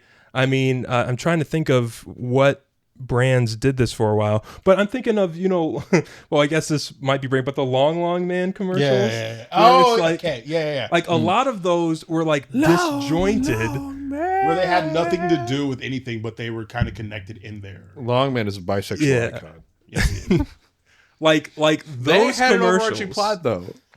It did wrap up into an overarching plot. Well, you could argue it didn't have the narrative like connective tissue. You just kind of put everything together at the end when it's like towards the end, I think some of them did, and that was funny. But like when the Long Man came out, you could argue that could just be Steve, right? And there's a Steve in every one of these, right? But it's a little different context, right? They're doing a little something different.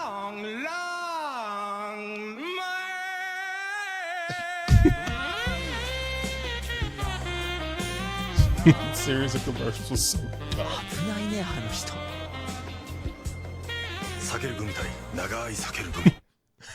I need to order one of these. I need to see if I can order. These still exist. Isn't it like gum? Yeah, I think so. I think it's just gum. Like I don't know if this is the same couple every time, but it is. It's again, legit the same couple. Even if it like they're doing something different in every commercial, the same characters, but like something there's different. No like. And then they left the park, and you have to see them go through their daily day of why they got to the zoo type shit, right? Like sure, there's a plot where like you see this couple constantly getting like not necessarily accosted by this dude, but he's always showing up at the worst fucking time. And then the ending, and we're not going to spoil it. You got to go watch the Long Long Man stuff. You haven't seen this yet? No, not him. I'm talking about the camera. Oh. I was like, is he what? No. Those guys. Yeah, Those you people. guys. Definitely check out these commercials. If you haven't seen it, go check out the Long Long Man stuff. I didn't know Jacksepticeye did a video on it. The Sakeru Gummy Long Long, whatever. They're really fucking funny.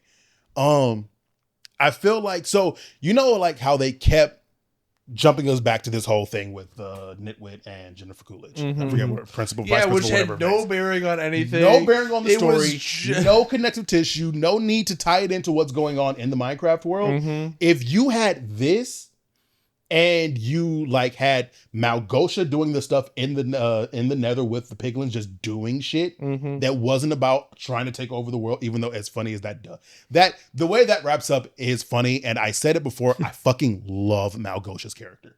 That was my favorite part of this movie, was her character and her interaction with the piglins.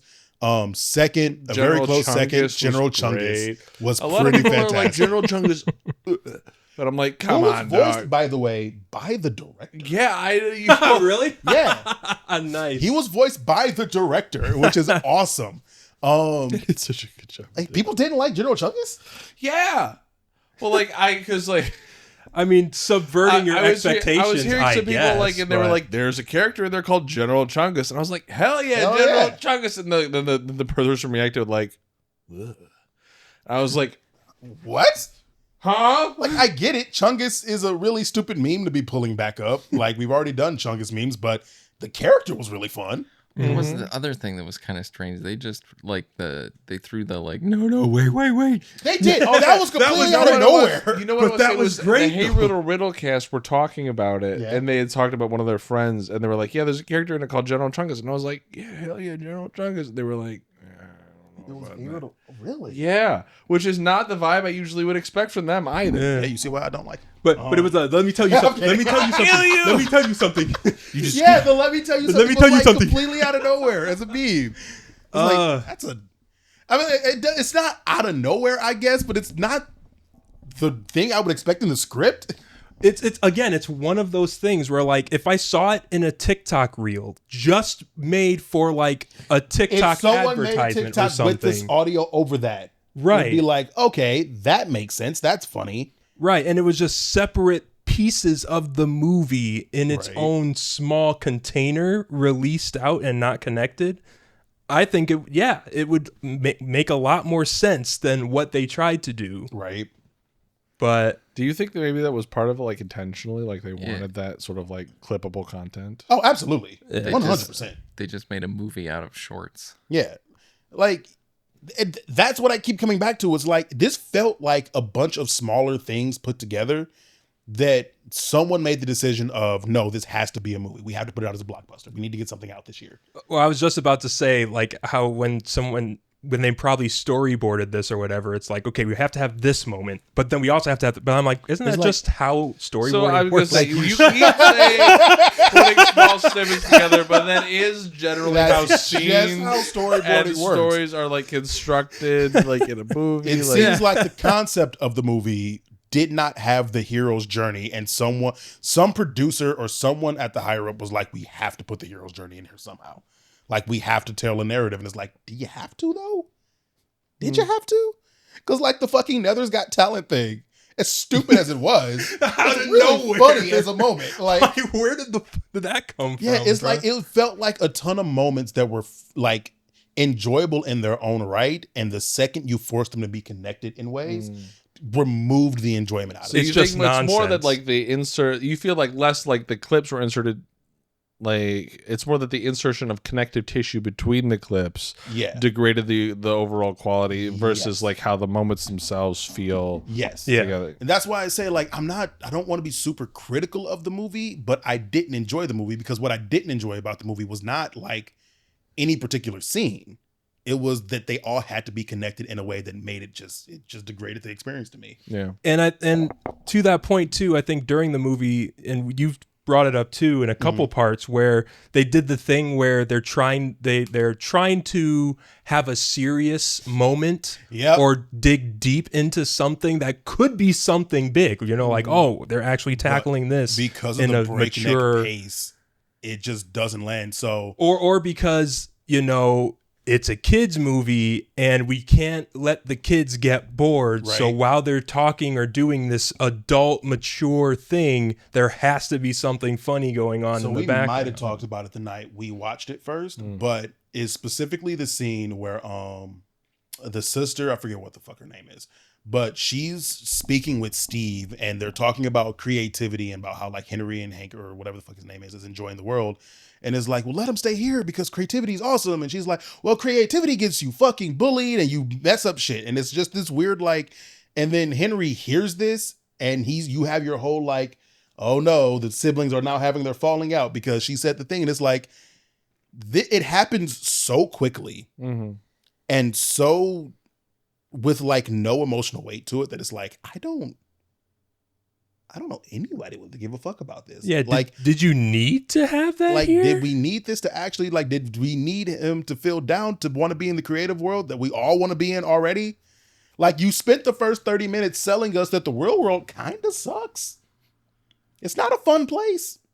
It's a lot of pencil pushing and a lot of just like, yeah, killing creativity is the overarching, like, let your creativity fly is the overarching theme of the whole movie, right? And it's like we sold that off in like the first 20-25 minutes of the movie. Like, when we left that, we could have just left that. We come back for Jennifer Coolidge, but we could have left that everything else, right? Like so you had this moment that like had no emotional impact or weight, at least in my opinion, to it, of like, also like there's no like real payoff to that moment. Like, there's no like, there's a few times where Henry like voices his like frustration and like, so like with the whole the diamond mine thing of like, you brought us here for this? Like, which is actually a really good reason to bring him here. Cause one, I don't want to go to the diamond mine, especially when later in the movie, we get the whole, like them making diamond armor thing. Right. Like, but like this actually is a kind of a smart place to go to first.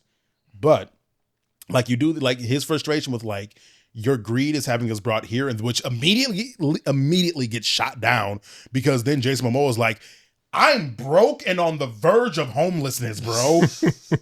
Which is almost all of a sudden like that's fair.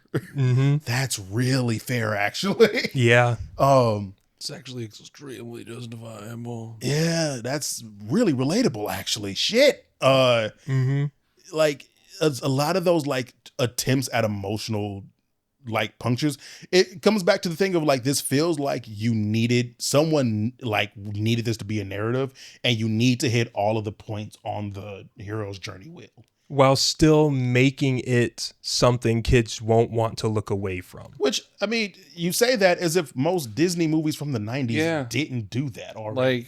Like it's not like, we all know Mufasa's death in Lion King. Like, these are things that can be in kids' movies. I think having those emotionally impactful points are extremely important for kids, right? Especially when you see people like deal with them and like work things out together. But there's also when it's done right. There's also a gravitas you need to approach it with, so that it's not just this thing you shoehorned into your movie, right? Because and that's what it feels like. It's a whole lot of checkbox marking that was going on, and that's what I didn't enjoy about it. There was something I was about to bring up, which could just be kind of like its own, you know, top-down view just on how society and generation over time has just, you know, slowly become more brain rot, right? Which is also another thing. Like, that's absolutely could be a mark of like just general consciousness when it comes to watching movies. Because like, to y'all's point, like Lion King, that was like our childhood though. Our childhood, but like that had a lot of great moments like that, right?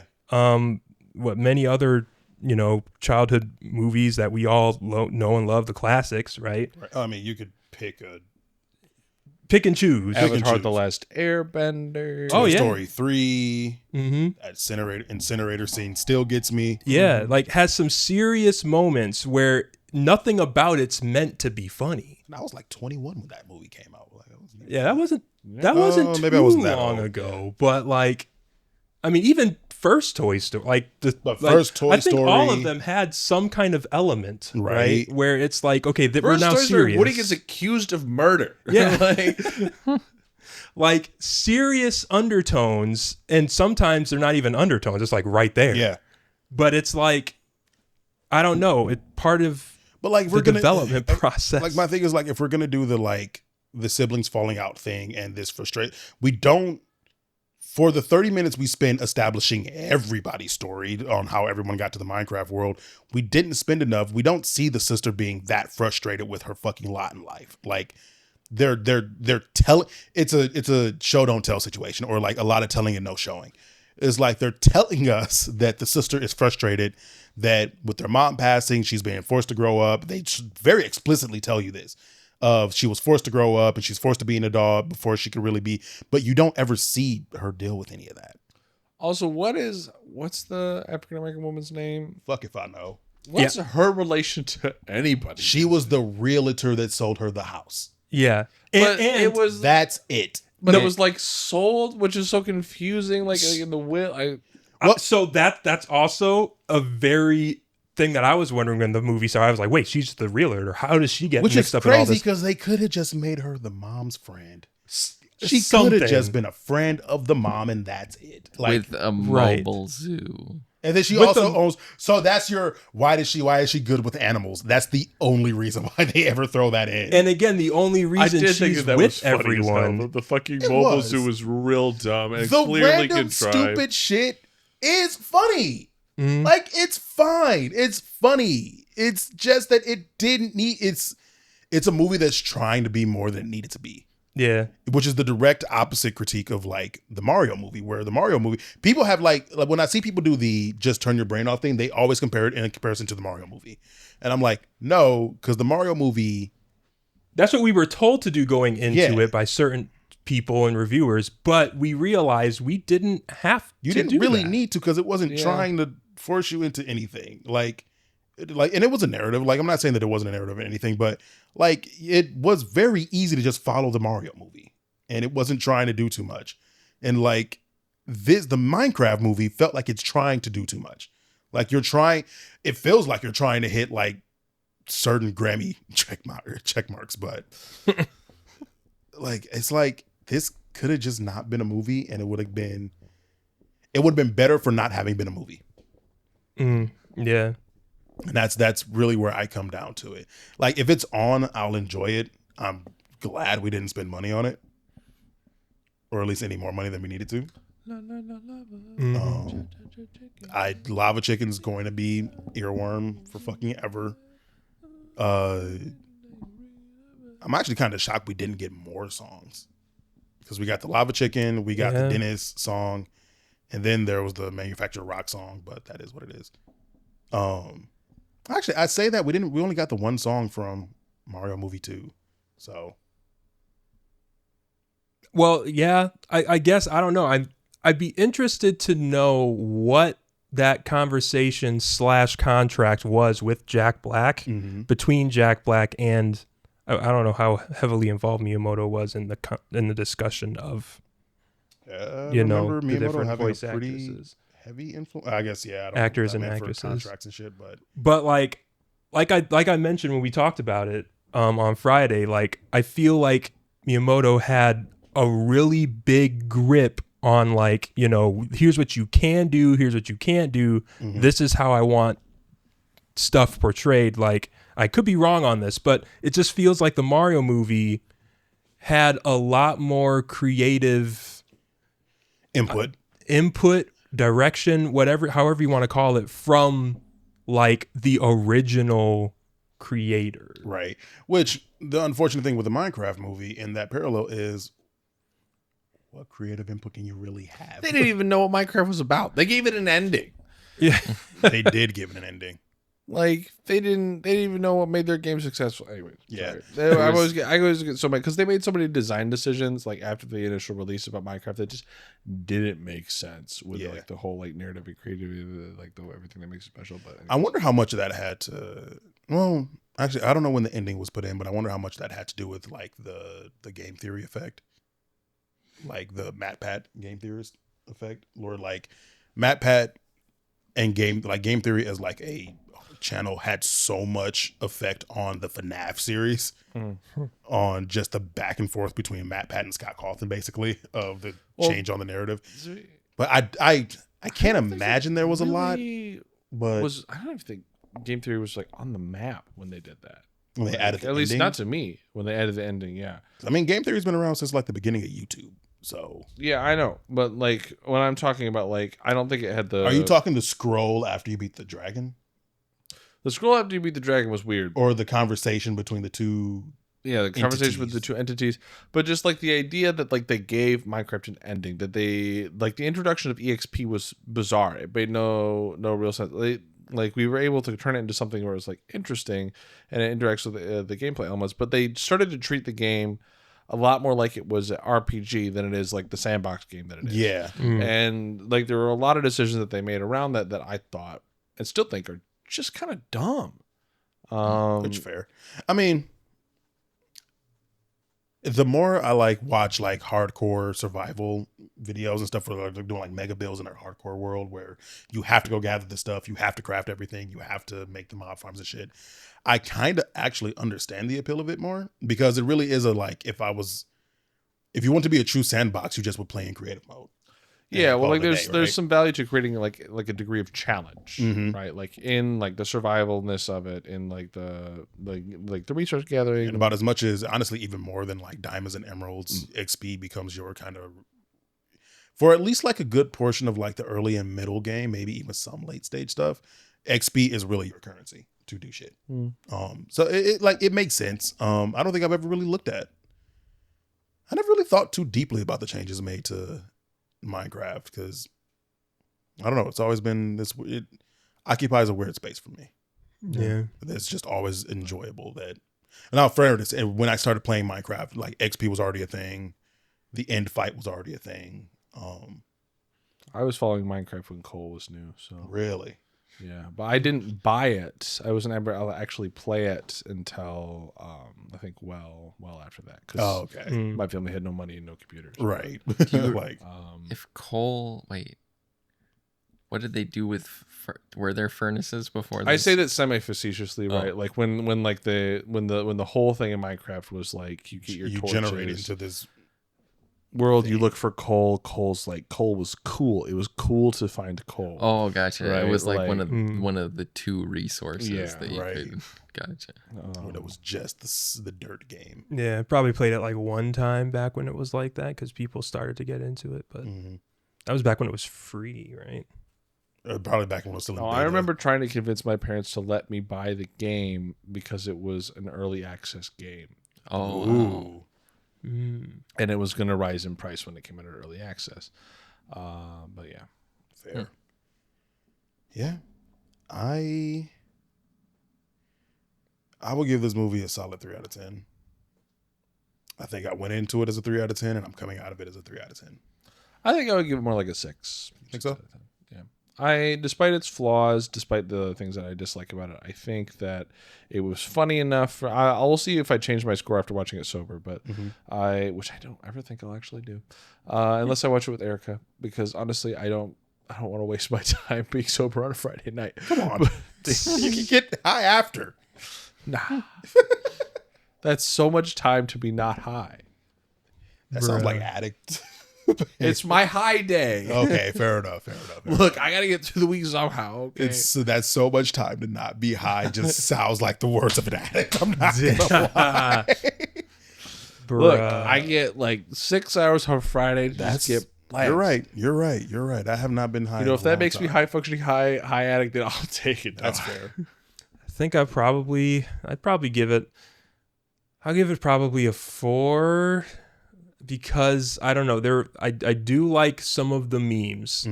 I'm giving it a 4. I was gonna say almost a 5, but 4. I'll raise my score to 4.5, because like it's not like there's bad acting. None of the acting is really that terrible. And like you said, some Henry's of the acting falls a little flat sometimes, but yeah, no, I don't even think we talked about much of the acting. Yeah, the acting. Mumbo's acting is the reason I watched. I didn't realize Mumbo was in it until the second watch.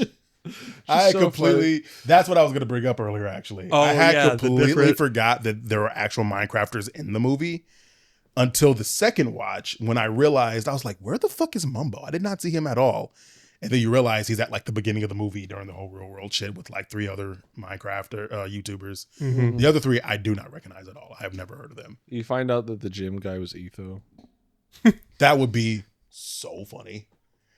Like, I think one of you who made the joke of like the old dude in the background being Etho during there's like auction. During the auction scene, like in the background, there's this like old dude with a super long white beard, like old. And it was like, that's Etho. That would be so fucking funny if that's how we got an Etho face reveal after all this time. There was something else. You said that was Jeb? So no, that's not Jeb. We're in this. That's actually what I wanted to bring up. The scene. So during the first scene, the person who's currently taking the food away, that's Jeb. Oh, so the dude with the long red hair, skinnier guy. I'd have to watch it again. He was like the co-creator, the second in command. We're about to. The second in command. So me and him were going through this last night when I grabbed this screenshot. I grabbed the screenshot either last night or the night before, whatever. And we were going through because we were looking at the credits. I was first showing them like where Mumbo showed up. And then we were looking at the credits to see like who the other Minecrafters were. Cause it's like only 4 of the auctioneers in that scene got a credit for it. And one of them was Mumbo. So it was like easy to assume that the other 3 would have been the other YouTubers. Right. And we were going through it and we were going through the rest of the list. And we saw that Jeb, his character was just called Waiter in this scene. And we were looking through the rest of the list. And there's a named character named Maddie the Waitress, played by someone. And we were like, Who's Maddie the Waitress? Who's Maddie the Waitress? Because it's not Jeb. He's just the waiter. Yeah. And so we look up the actress and we see her and was like, where the fuck? Who? Like, who the hell is this? We are going through this. We're like sitting here going through the scenes because there's like 2 scenes that go on in here. She's not even in the first scene. It's just Jeb in the first restaurant scene. The second restaurant scene before they leave, this girl just appears in the background and has one line where she walks up and goes, are you finished? And Jennifer Coolidge makes this joke. No, I think he's Swedish. She has that one, like, are you finished? She had 3 words. And she got a named credit. She has a name. Her name is Maddie the Waitress. A 3 name credit for 3 words in the script. And we were so like, what? Like, you gotta, like, I have to think she has a fantastic manager. Like, just as an actor, she has a fantastic manager that was like, she needs, like, the character needs a name. We're gonna get you SAG eligible. Okay. Yep, SAG, like, eligible. Nice. We go to her things. She's actually been like extremely successful. She's been like in every movie that like as a waitress, as Maddie the Waitress every time. That would actually be hilarious if that is her thing. That she's a background character that is a waitress in every movie she's in. We see her on IMDb. It's just Maddie the waitress, Maddie the waitress. Like, there is an actor who does that. There's in a lot of action movies, there's a Hispanic guy named Hector. And he is in a ton of action movies and he's always Hector. And that's just his like running meme for like his acting thing, is that he just plays a dude named Hector. That's in any great action movie. I can't think of who the actor's name is.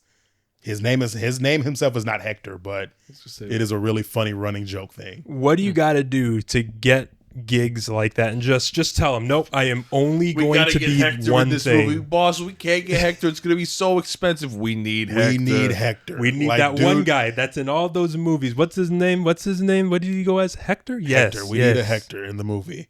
I feel like a lot of this ends up just being like friends of the director. And that's how it always goes, is like just friends of the director. And it's like, hey, do you want to be in this movie? Yeah, I got you. Let's do it. And it probably just comes down to that. We need one person to stand in the back and not really do much, but just fill up the space there. Right. Hector. Oh, yeah, I got you. It's like, it's the reason. He could be like on the like the stunt team or something. Like maybe he's not an actor, but they're just like put. But Hector I mean, it's in still there. like the thing of like you have to have this dude in every like, and it's like across directors, across production companies and shit. It's like he's just a thing in action movies. Because at first I was about to say, just like Stan Lee. It's like Stan Lee, right? But it was like the reason like Sam Jackson gets so much like work in a Quentin Tarantino movie. It's because he's basically just super cool with Quentin Tarantino. And it's like you see a lot of that where like directors are just like, I need this person, and this person at the very minimum to be in this movie. And that's just it. And it's like just getting friends into their movies because they can. But yeah, no, we were just like Sandler does that a lot too. But. He does a lot of that where it's like when he makes movies, he just pulls his friends in because, which personally, if I'm at that level, yeah. Yeah. Mm-hmm. I just want to, I think, what was the one movie? Bad Dads. They were like all dads. And they were like showing signs of age and middle age and shit. I don't know. Whatever that movie was called was basically Adam Sandler just getting all his friends together. Daddy Daycare. Daddy Daycare. Yes. Yeah. And it was just like, it's just a bunch of friends getting together because they're rich enough to do it and make it a movie. Mm-hmm. And it's like just an excuse to hang out. But yeah, so like we were going through the credits, and it's just crazy that this girl has a named character that had one line and stood in the background and like I'm fairly certain like her visual involvement in the movie does not even add up to 30 seconds. Dang. I think like we're looking at like 20 to 25 seconds total. So funny. And she gets a named character that comes ahead of Jeb in the credit sequence. Nice. Which is always interesting to me. But the only thing I can guess is that with Jeb not being an actor and the 4 YouTubers not really being actors, they probably are just like, we're just happy to be here. Like we're not looking to get into break into movies and get a new role after this. Where she's probably like, this is my job. Mm-hmm. I mean, he's a video producer, like he's a videographer. Yeah. It could be an interesting way for him to transition over into cinema. Yeah. But, well, with you saying that was Jeb, that Jeb was in there, it got me wondering, like, I wonder how hard they tried to reach out to Notch. Good question. And get him to do something. Yeah. So. Because I can't imagine they didn't. Right. Like we know Jeb doesn't have any involvement in this movie. Canceled, or is that? Sorry, Notch. I never knew he was in the first. Did he ever get canceled? I thought he did. I thought he said or did something. That was when I stopped paying attention to it. You have to be an evil person to be a billionaire, no matter how quickly you transfer the funds. It's like, I don't care if it wasn't one transaction. You're evil. Yeah, you're evil. Or at least you're perceived as evil, because how do you get that money? No, as long as you contain that amount of wealth and are redistributing it in some fashion, I think you are evil. But there's an inherence in my opinion. Like legitimately, I find it very hard to believe there are billionaires that do not have some level of. Never mind. I'm not gonna get into it. Fluff has summarized my thoughts well. But yeah, no, I can't imagine they didn't try just with the amount of references they threw in. Stuff like I wasn't aware of this character going into the movie. Like I watch my Hermitcraft stuff.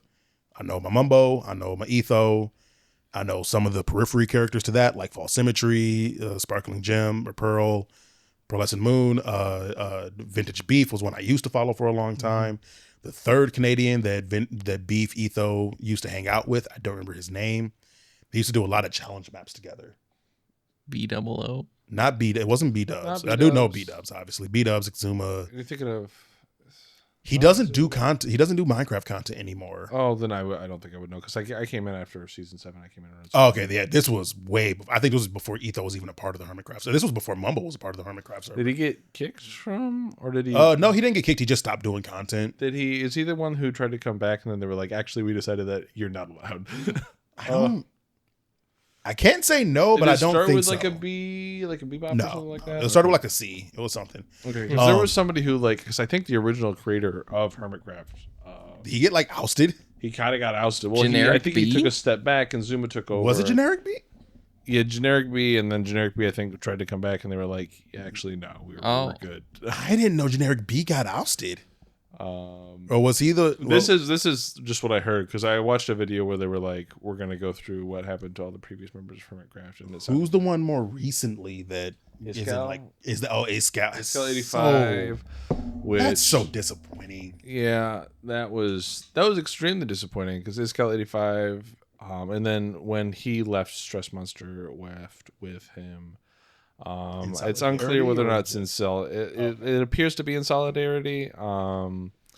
But you know, they're based on what I read and the things that I've seen, it looks. I don't know why you would be doing that, right? But like Iskall did some pretty scummy crap to some people where he was like leading people on relationships and just like not the vibe you want to bring to Hermitcraft. So they were like, hey, we gotta cut you loose. And then I remember Izzy's seeing revelations over there. In 2021, Generic B live streamed on Twitch pretending he was in the Hermitcraft server, even going as far as to fake in-game messages and chat. I did hear about that from the video. I think you sent me the video or you watched it together or something like that. It was like, what the fuck are you doing?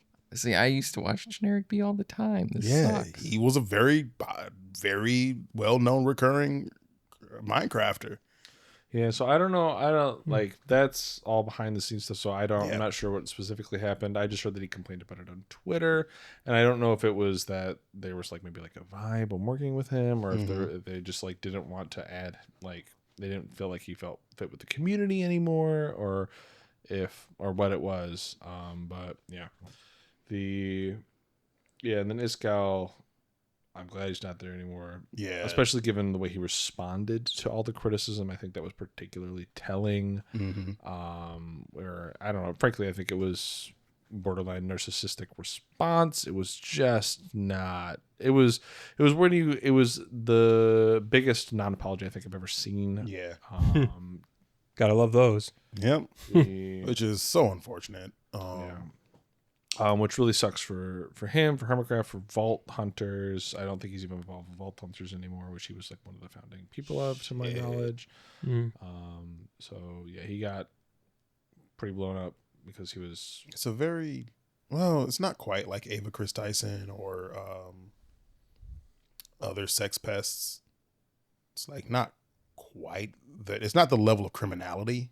Yeah, like, but it's very like just extremely scummy from what I remember. Yeah, like literally, I remember watching these messages where both he was like kind of making people uncomfortable with the way he was doing advances, but then like he had a live-in partner, was promising things to one woman, and then actively talking to another one, all of whom he was making it seem like he was the only person in their life, like he was going to financially support them, like people with kids who were like planning to like move out and like be with him or like stuff like that. So how do you get pleasure from that, bro? Like, I don't know. Some of it is power. The ability to know that the knowledge that you can have power over people, or influence probably is a more apt word. I don't know. Some of it could just be like that's just who he was as a person. Yeah, it's bewildering. Wait, who are you talking about? Iskall. Oh, okay. Not generic B. For a second, yeah. No, we talk about generic B, then we jump back to Iskall. Because I don't really know much about generic B besides the fact that he's not. From what I skimmed, it looked like the controversy came from him taking like sponsored streams without disclosing it or something. I don't know. Yeah. But all that to say, they had the dude whose mascot was the pig with the crown on. Technoblade. And they had literally the pig just walk through the scene. Oh. That was like a nice little homage with the and crown. everybody really liked. They were like, they walked through and Henry was like, who's that? Or he's like, you see the king? And Jack goes like, no, that's a legend. I'm actually curious now to go back through some scenes and like start like freeze framing and seeing if there's any other like Easter eggs or anything, because there was a lot of stuff that was very like upfront in your face, but I feel like I would hope there's some stuff. YouTube videos that are like, here's everything you missed. So I'm sure Probably find some things. I really just wanted, in these kinds of like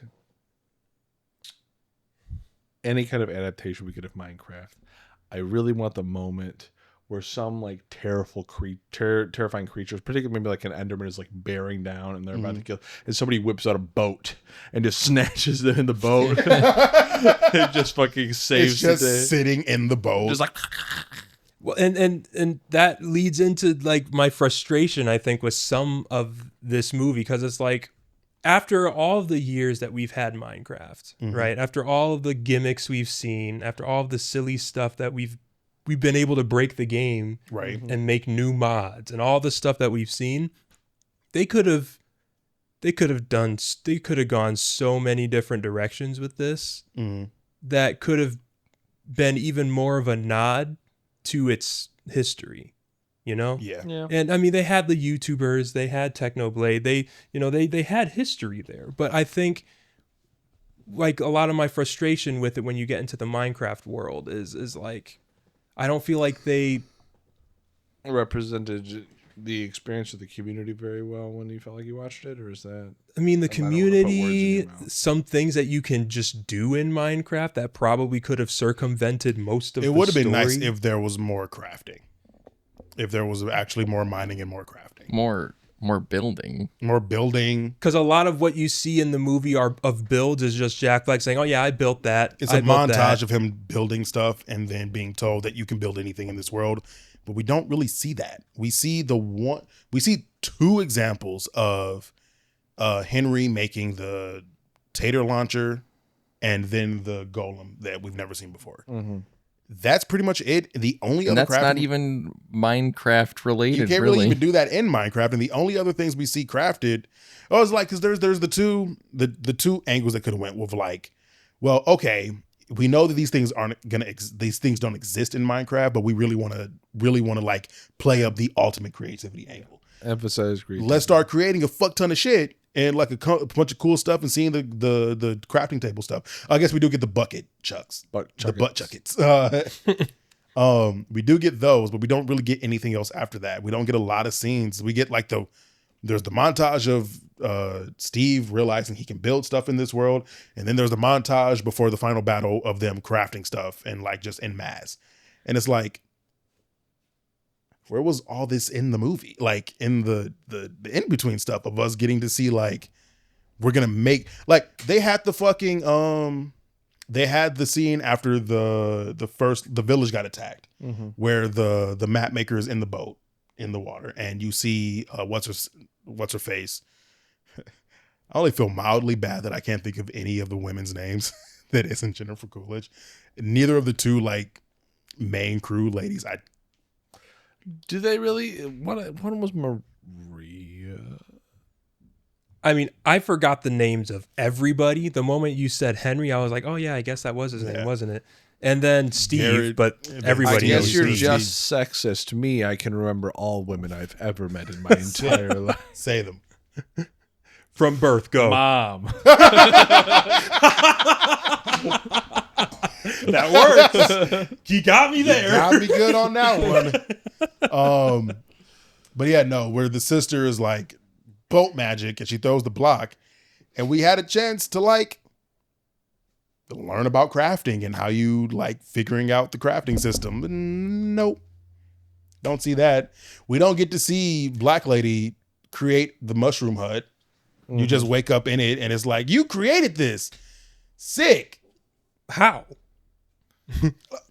Like, I know how, but we couldn't. You gave us the whole scene of them walking and admittedly funny, beating the fuck out of the zombie behind them.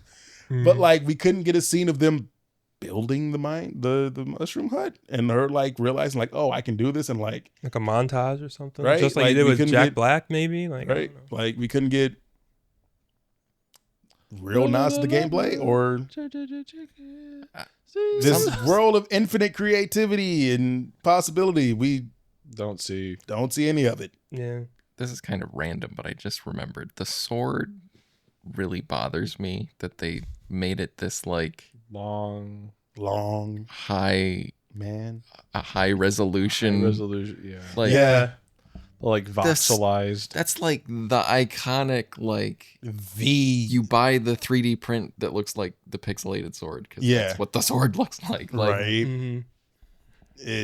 It's one of those weird things where it's like, okay, how does this look in live action? But it's not live action. Bugged me more than the sword did because the sword at least vaguely resembled the thing with the pickaxe was just I don't even remember what the pickaxe looks like. Pickaxe at all. It's like bad, ugly. Let's just change the person in the art department who was designing that. You did a bad job. And you're a bad person. You're bad, and you should feel bad. Decided to remake the iconic thing. Yeah, but I think that was a lot of it, though, and again, this adds to my frustration. When the first time we saw the villager flesh, I was like, oh no, what is that? And it's like, we saw trailers, right? And I was not like, focused in, right? I was like, oh, that's a villager, okay, like, realized in a live action medium, I suppose. But then, I don't know, the first shot, when you see the villager, like the first time, it's so uncanny.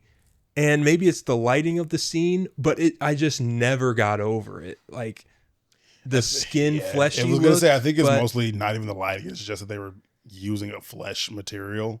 It's like, I don't know if I want to see them in flesh. But maybe it was a creative decision because a lot of the mobs had a similar uncanny feel. They all did, yeah. And it's like, okay, obviously this was a choice. Mm-hmm. But I can't even say it's the wrong one because they made out like bandits with money. So, it's like, okay, whatever. You were going to get the money. I mean, using brand recognition does not mean you're making good decisions. You can still make bad decisions. Right. But it's like, okay, regardless of what you were going to do, you knew you were going to make money. So it's like you could have maybe done something a little different here.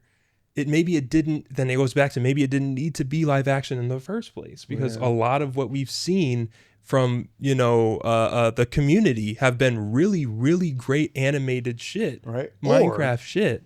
And I pitched this, I think, when we watched the first trailer, was like, or if we're gonna do the live actionness of it, fucking give us an homage to Optifine and all of the like hyper realistic shaders and shit. RTX, right? RTX that. Give us that of like they're actually block characters at first, and then somehow someone turns on an HD shader, and some people become like, because like all your player characters can be like super high detailed or whatever the fuck, even though that's not really how it works.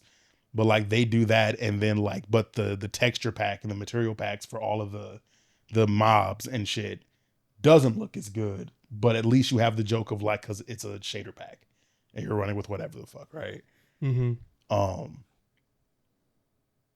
But yeah, that's where my frustration comes in. They could have done something else and probably had a better plot outcome. I don't know. It could have been better, and that's why I'm frustrated. I don't think I really have a lot more to say on it, though. I mean, I'm at my limit. Like there was a few straggler bits I forgot to mention until we brought it up, but like 3 to 4 out of 5 out of 10. That's kind of where I'm sitting. Out of 10? Yeah. Okay. I'll give it a 2. Fair. Yeah. Poopy. So see it when you don't have to pay money for it. Yeah. If it comes to a streaming service that you already pay for and you have an account for, see it then. Cancel that service. Cancel the service. If you got kids, go see it with them. Sure, they'll enjoy it. They'll probably like it, and you'll probably like that they like it. So maybe that adds to your enjoyment of the thing. But if you're just trying to find what movie to watch by yourself or something like that, get really high before you watch this one. Yeah. And then watch it. Then you'll cry. And you'll feel everything you were meant to feel, because apparently the script writers and the showrunners were all on drugs. Honestly. It's better than the B movie. I heard you like jazz. Do you like jazz? That bitch really cheated on her husband with a fucking bee. Were they married? I always assumed they were dating. That bitch really cheated on her fucking live-in partner of some degree with a fucking bee. Yeah. Yeah, when you look at it that way, it doesn't. I didn't say it made it better. I was just curious of your guys' interpretation of the relationship. I just not that happened. I assume it was a husband. I don't actually know. I don't think I've ever actually seen it. I don't think I've ever cheated on anybody with a bee. You're right. Yeah. But I'd like to.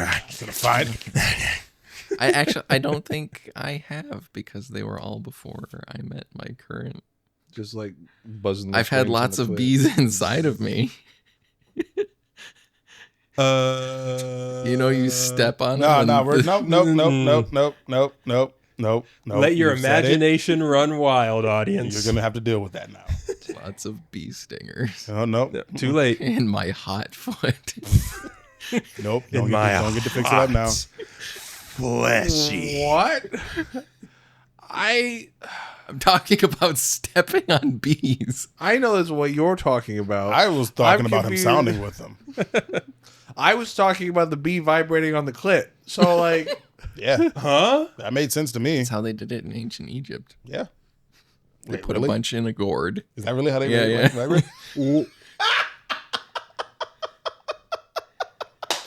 True. That's repeating that on ingenuity. I love it. That needs to be a fucking question or a trivia question somewhere. Like, who's gonna get that shit? I would love to see who's ever brave enough to do it first.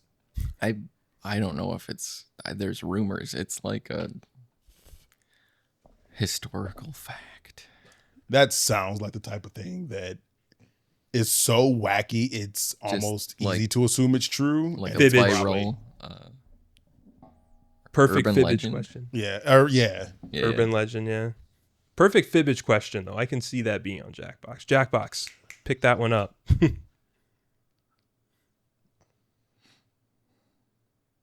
All right, I'm waiting for us to move on. Sorry. Oh, I thought you were looking it up. No, I was not looking anything. You're not looking at bee vibrators, Dom?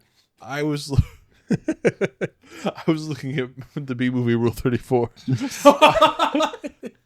I wanted to What's the difference? I wanted to see if there was anything particularly interesting. And honestly, it's not really very interesting. You wanted to see if you would be willing to cheat with a bee. I already know that. My bife begs to differ. All right. I've looked it up. I have gotten my answer, and I'm not going to share it. That's kind of how it goes. All references to this story mention a source, and they are few. 1992 book encyclopedia of unusual sex practices. Yeah. So probably not. Yeah. Biblically There's no, accurate. like actual ancient biblically anything tying it to it. Mary was going crazy with that.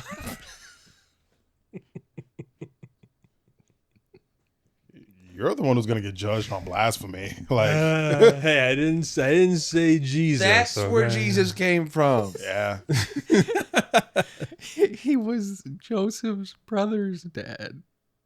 What? I like how it was bee-cest. Bee-cest. You know what? Puts a whole new meaning on bestiality. I guess that is kind of, isn't it? Steal.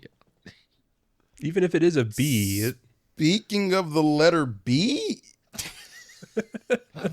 Sesame Street. There's no B anywhere in it. It doesn't need to be a B. Just know that letters can be. Sesame Street's not gonna be okay. Fuck. This segment brought to you by the letter B. Brought to you by unemployment. So this. Just gonna whomp the fucking. Maybe I should have started with this before we did the Minecraft thing, given what we came out of the break with. But this is from Blue Social, and I didn't know about this. That this was posted by, assuming this is official. Street Sesame Street LinkedIn stuff. Mm-hmm. But Elmo posted that he got laid off on LinkedIn is bleaker than I was ready for, but also an excellent way to bring attention to this. This was posted by somebody on Blue Sky. And it's just a screenshot from LinkedIn where Elmo from Sesame Street now has an open to work badge on his LinkedIn profile. And it's just an open letter that says, "Hi, LinkedIn. Unfortunately, Elmo, if I could do an Elmo voice, I would, but I can't. And I'm not going to do it for this long. Unfortunately, Elmo was recently laid off because of the federal budget cuts. Elmo worked at Sesame Street for 45 years and yet can't. Never mind. Elmo is sad. Elmo loved his time at Sesame Street. Elmo is going to miss his friends, Big Bird, Cookie Monster, Ernie, Bird, Abby, Grover, Count, and so many more. Notice how he didn't say The Rock. Right. He didn't say Rocco. They made Elmo's day so much better. Elmo is looking for his next opportunity. Elmo is good at so many things, like hugs. Elmo loves giving hugs. Elmo can also recognize the letter E, spell his name, feel... This seems like a dig. Now, hold on, because... He can recognize the letter E, but he can also spell his whole name. Though, meaning there's at least 3 other letters he can recognize. But anyway, spell his name, feel empathy, sing Elmo's song, and ask how you are doing. Elmo is open to full-time or freelance roles. If you hear of any opportunities or want a hug, let's connect. And if you want to help Elmo and his friends, please urge your local congressperson to save public media. While Elmo is sad, Elmo is excited for what's next. And one more thing, Elmo loves you. Damn. Like, Elmo, I want a hug. Right? I want to connect. Y'all remember when... and I remember this because Josh Johnson did a funny bit about it. But do y'all remember when Elmo just went on Twitter and was like, "How's everybody doing?" And the world's biggest trauma dumping session happened. I don't remember Elmo doing that, but I remember Steve from Blue's Clues kind of doing a little bit of that. I remember Steve from Blue's Clues doing the video that was like a, "Hey, y'all, we're all in this together" type thing. Yeah. I don't remember him going like... I've never been on Twitter, so I don't... Good. Consider yourself fucking blessed. But yeah, no, I remember the Steve video. He might have done something like this on Twitter or not. I don't know. I don't remember that. But I do remember when Elmo was just like, "How's everybody doing?" Just as like a little tweet. And it was the most like, "Elmo, not even gonna lie to you, bud, not doing great." Because I want to say this was like height of... My wife cheated on me with a bee. Because I want to say this happened like apparently the bee can make her come. Apparently, well, it's an unfair advantage, really. Why can't my dick vibrate like that? It's a question I've asked myself a few times now. But how it was can like, the bee find it? We're done with the bee movie. We're never gonna be done with the bee movie. Fuck off. This happened at like the height of COVID, I think. It was like the height of like the pandemic shutdown or some shit like that. It might, or like the tail end of it, one of the two. But it was like shit wasn't going great in the world, in America, in people's daily lives. And it was still not. Yeah. Like, and so to just open the floodgate of like, when the world needed him most, Elmo really wished he hadn't stepped up. Oh man, I was wondering if y'all had saw that. It was no. I should go see if we can find it. Well, that's what I thought was Steve's thing. So maybe I'm mixing them. But I remember some childhood like icon basically asking how Steve wasn't a drama dump. Steve was like, hey, Steve was a point of encouragement to help us get through shit. If you're referring to because you might be mixing up, because that was like a video that he posted. No.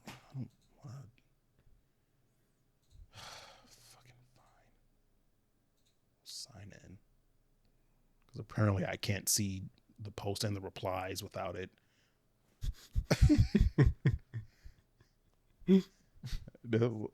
This algorithm isn't supposed to be like mine, but okay.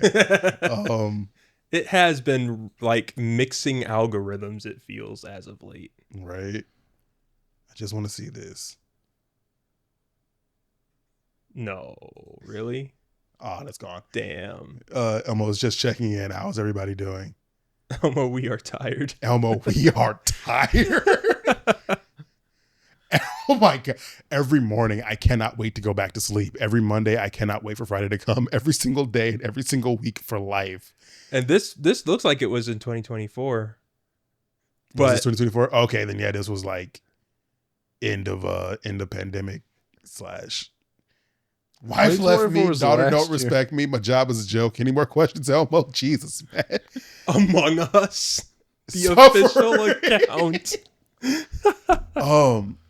I'm at my lowest. Thanks for asking. Elmo sold me fentanyl behind Target. What? I'm suffering from existential dread. Dominoes.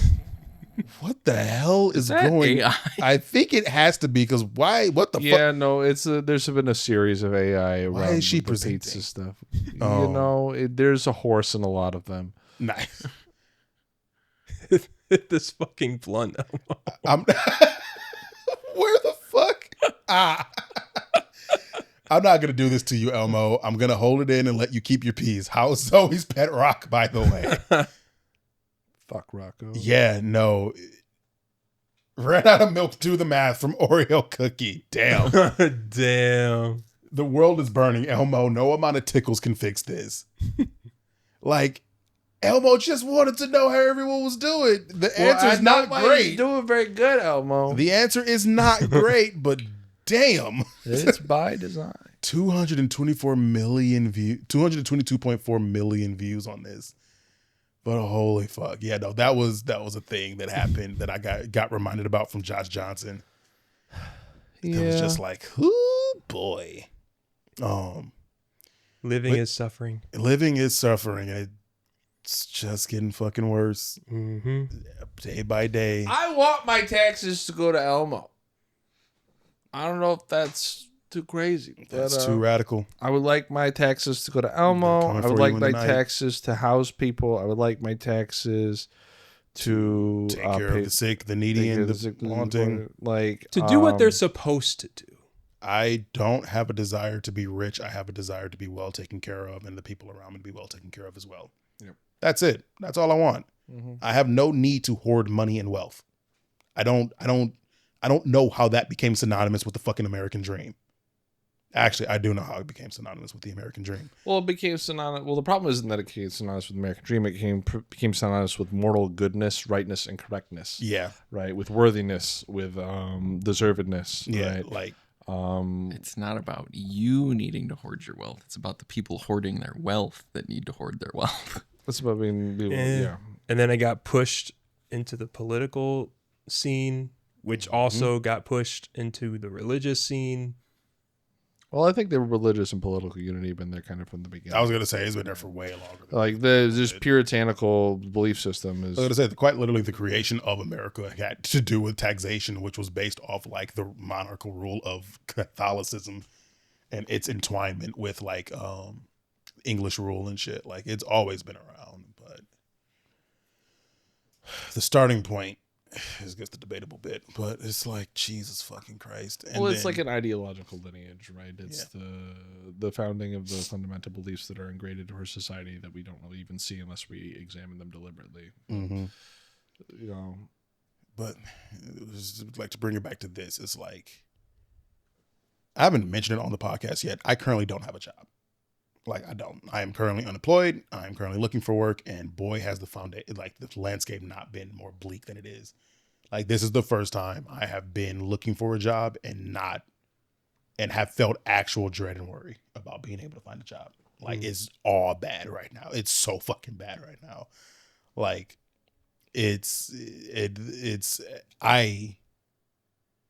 like, this person says it like it's an excellent way to bring attention to it. I would almost say the opposite way. This is an excellent way to bring attention, but damn, is it fucking bleak.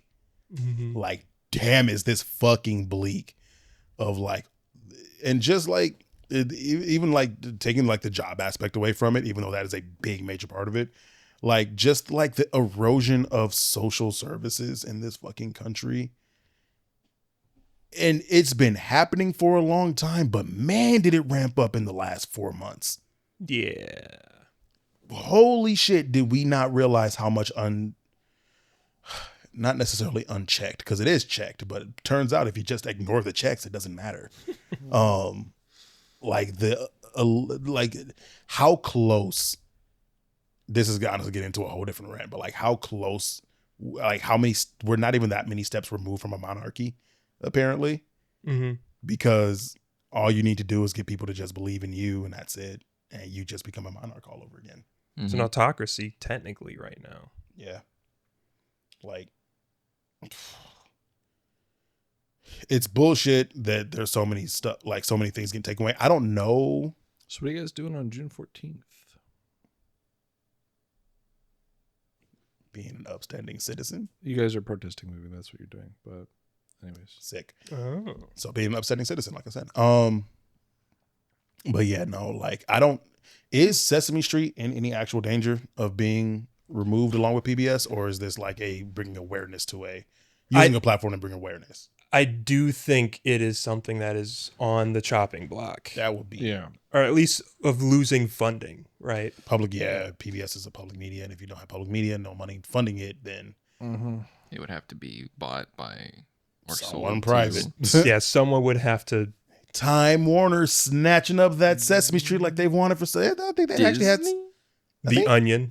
Well, Disney probably. I think they already had it because didn't HBO have Sesame Street for a while? I think HBO has owned Sesame Street for a while. So it's public broadcast, but a company owns them. Very possible. Guess that makes sense, but that's HBO own Sesame Street. No, okay, never mind. I was wrong about that. No, HBO does not own Sesame Street. Sesame Workshop, the nonprofit organization behind the show, owns Sesame Street. Nonprofit. HBO and HBO Max had a licensing agreement. Okay. To new episodes, but this agreement has ended. PBS continues to be the home for Sesame Street, airing new episodes for free. Sick. It's just something that's been running since the fucking 60s. Possibly getting shut down because our world is fucking stupid. That's so fucking unfortunate. But yeah, urge your local Congress. Call them. Write a fucking ton of shit. Speaking of other things getting shut down, Dominic. So, yeah, speaking of shit getting shut down, Reaper Scans very recently decided to shut down its website and Scanlation. So I just wanted to take a moment to talk about at least like what Reaper Scans has meant like for me and the impact it's had on my life. This really is the end of an era, especially at a time when a lot of the other Scanlations are either kind of like on rocky footing, especially something like Azura Scans has been a big pillar, is basically setting its living room on fire to keep the house warm right now. Reaper Scans has decided to shut down. I remember when I first encountered their stuff on Manga Decks years ago, particularly like in the pandemic times. They were always something that's consistent, provided consistent quality. They've done interesting stories. I haven't even gotten into the novel side of things. They had a whole separate branch that were scanlating and going through novels. But they were one of the big 3 scanlators, along with Azura and Flame Scans, who are always consistently producing content, making it available for people. Their website's been clean. They've done an incredible job. And I will miss reading their stories quite a bit, or the stories they've made available for fans quite a bit. It's really hard to see such a big pillar of the webcomic community go. Because like Reaper Scans, when I was first learning about manga, Reaper Scans was the name. Yeah. That always came up. It's difficult to understate the impact that they had, especially when I first started reading, because they were everywhere. You would go through and you'd be like, oh, the Reaper Scans. I don't really have a lot more to say about it without doing like a research and like a video essay or something and like talking about. But for me, it's meant a lot, and I'll be really sad to see it go. Yeah. I already missed it starting this week when I was going through looking for the things I usually like to read. So, yeah. This, there's a thing people are pointing out, and it was pointed out in the write-up itself.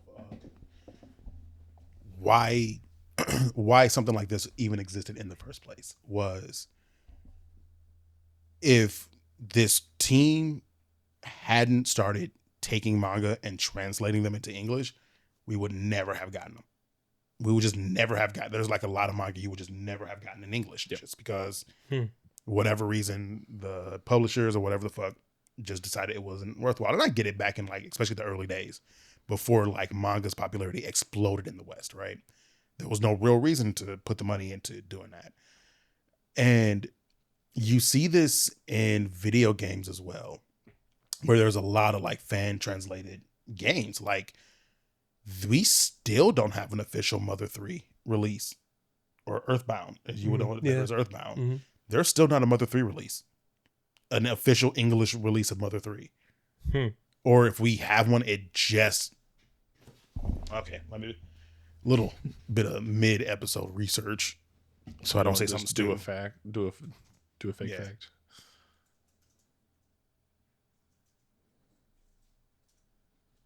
Was never localized or released outside of Japan due to its release near to the end of the Game Boy series and the company focusing on the Nintendo DS. So to this day, we still don't have an official Mother 3 release. And there's been so many like fan projects to translate it, some of which I'm fairly certain have gotten shut down. And it's like, and it raises the question of like, maybe this is something to do with copyright, because I understand copyright law from an American lens, but like, what are you protecting at this point? Like, what are you actually protecting when you're looking at an untapped market and going, people will watch the anime that you make of this because they read it first. You establish the popularity in the market. Like, if you're not going to make it available in the first place, then, you know. Like, if you're, and a lot of this, I get it. Yes, technically this is piracy. Yes, technically this is making something available for people that is, otherwise they would technically have been bought. But if you are not providing a market for it to begin with, you're never making the profit from it anyway. Right, like if you don't make the translation, then you're not going to sell it one to the people who can't read it. Yeah. When Billy shut down their English, their Western publishing wing, I was baffled. But I don't know. And a lot of the services that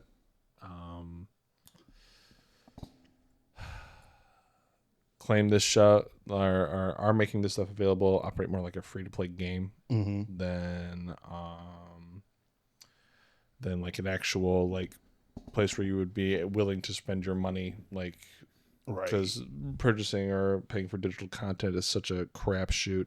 And then on top of that, there are usually about 20 chapters behind what's the most recently available one. I don't know. It's like it to me. And obviously, as someone who's never owned a business and operated a business like this, especially a media company, like I'm looking at, so these guys, they got big enough that you had to send them a cease and desist. Like they're clearly big enough to be on the radar. Providing a service to people and an entire community that you don't focus on to begin with. I don't understand.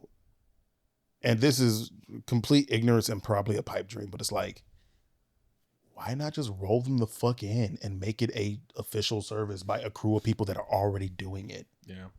Well, honestly, that's what I really hoped to see these become, is official providers of this content. When I started to see some of like Solo Leveling being like available in Barnes and Noble, when I flipped to the back, I hoped to see Flame Scans, Azure Scans, not Webtoon, which is who they release it through. Yeah, which I will say, it is the one minor silver lining, not quite silver, maybe a little bit tarnished, is that even they say in this write-up that the service itself will always be there because there's so many avenues for it now. That really is mostly like they're willing to shut down because it seems like they don't the niche that they filled has now grown into a self-sustaining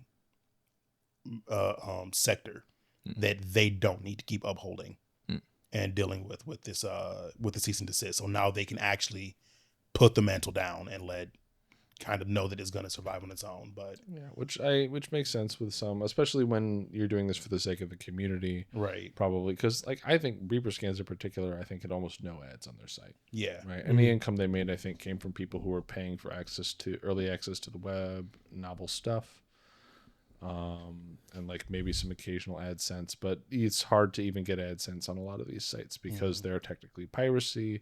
Then a lot of unless it's like shady porn shit, right, it's hard to get like AdSense on a lot of them.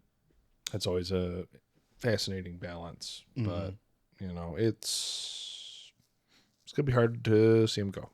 Yeah, that's the end of an era. That is the end of a very long running era. It's just super unfortunate to hear about, man. Yeah.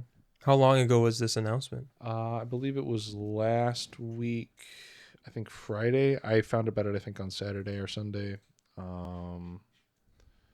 They screenshotted it the second it happened, and I have no way of seeing it. This post is from 5 days ago. Actually, I can go check on the Discord. Have there been other like big shutdowns like this recently? Not yet. There's always been some shifts in the landscape, but if it's coming for Reaper, I'm interested to see what will happen to like to Flame, right? To they call themselves Riz Scans now. To Azure. Those are some of the big ones right now, and then you know there are always new ones popping up, trying to establish themselves. So, yeah. This was on the 8th, so. Oh, okay. It's posted on the 8th, which was, I believe, Friday or Thursday of last week. So, yeah.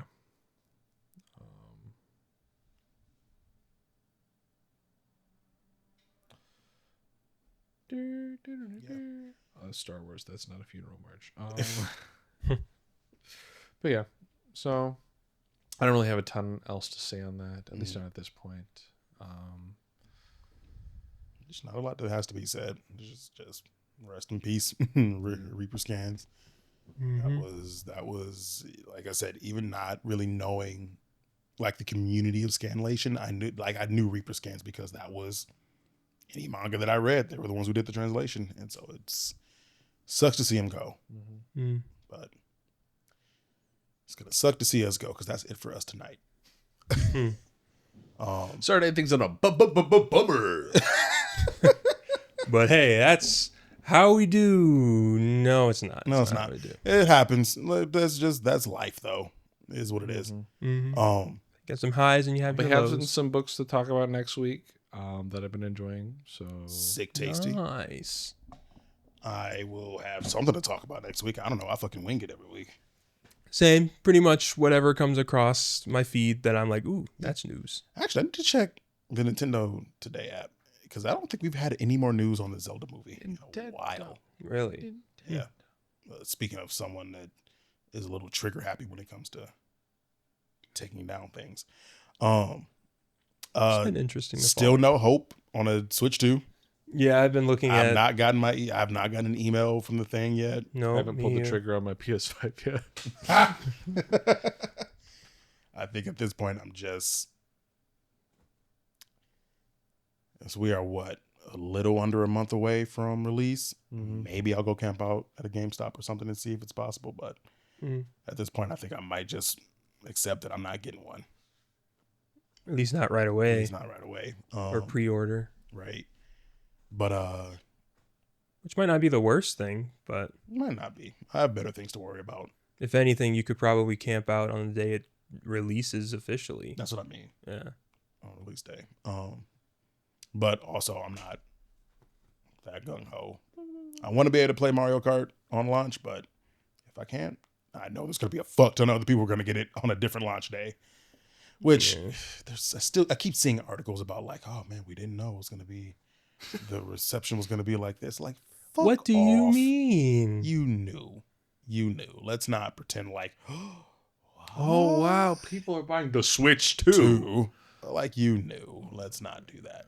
Yeah. With what you were dropping with it? Yeah. What? People want to play Mario Kart. Unconscionable. Right. Never would have thought. Anyway, that's it for us. Like and subscribe. Strive. Try again. Like and reprieve.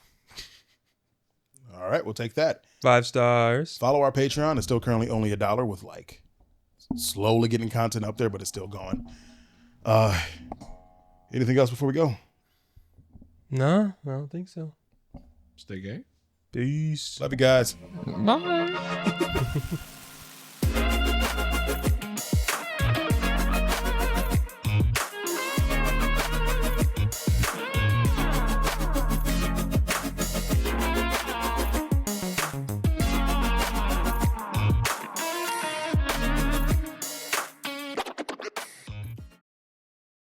Patreon content Ruben calls his mom.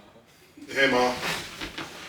Hey, dude, you out there getting... No, I'm in the middle of recording the podcast that I do on every Tuesday evening. I ain't always on Tuesday evening. It's been on Tuesday for the last 2 years now. Ever since the last time you called him on Tuesday evening. Am I on the podcast? Hi, podcast. Podcast says hello. Hi, Mom. Hi. What's up? Do they need my face? Video me. Dang, you want to get doxxed? I guess. No, we're not going to do that, Mom. What's up? I was calling to tell you to come get some food Mother cooked. Oh, Thank you for letting me know. Some riblets and some bacon, macaroni and cheese. Ooh. That's dangerous. Yeah, I need to. Actually, I'm fairly certain you called me last week with the same thing. You made food. We were like... Oh, she had neck. Was it on Tuesday? It was neck bones. Not only not food, but it was not the specific food, but I'm fairly certain it was last week. And you called me. We were just either about to start or just ended the podcast. You were like, I cooked. And I was like, well... Was it Tuesday? Yeah. Yep. Okay, I gotta put a note in my calendar not to call you on Tuesday. Well, I mean, I'm glad that you did because I kind of want to uneat my enchilada so I can eat whatever you cooking tonight. Dang, that sounds good. Ruben won't be there, but I will.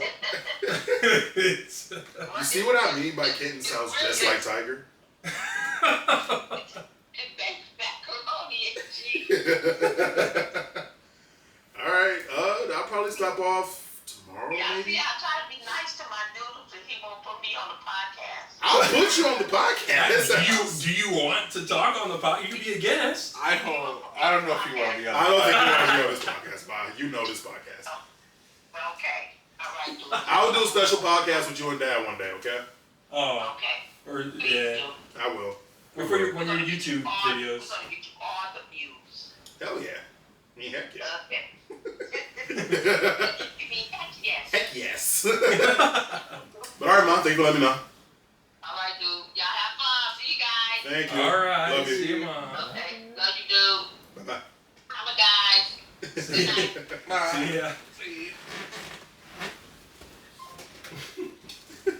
That sounds good. Right?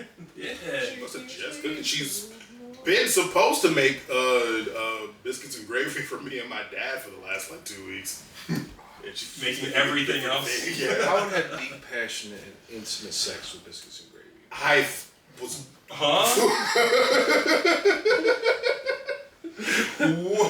I figured I should have just waited for you to get to the end. I was real concerned for the direction of what you're about to say, the direction of our friendship. I'm not gonna lie.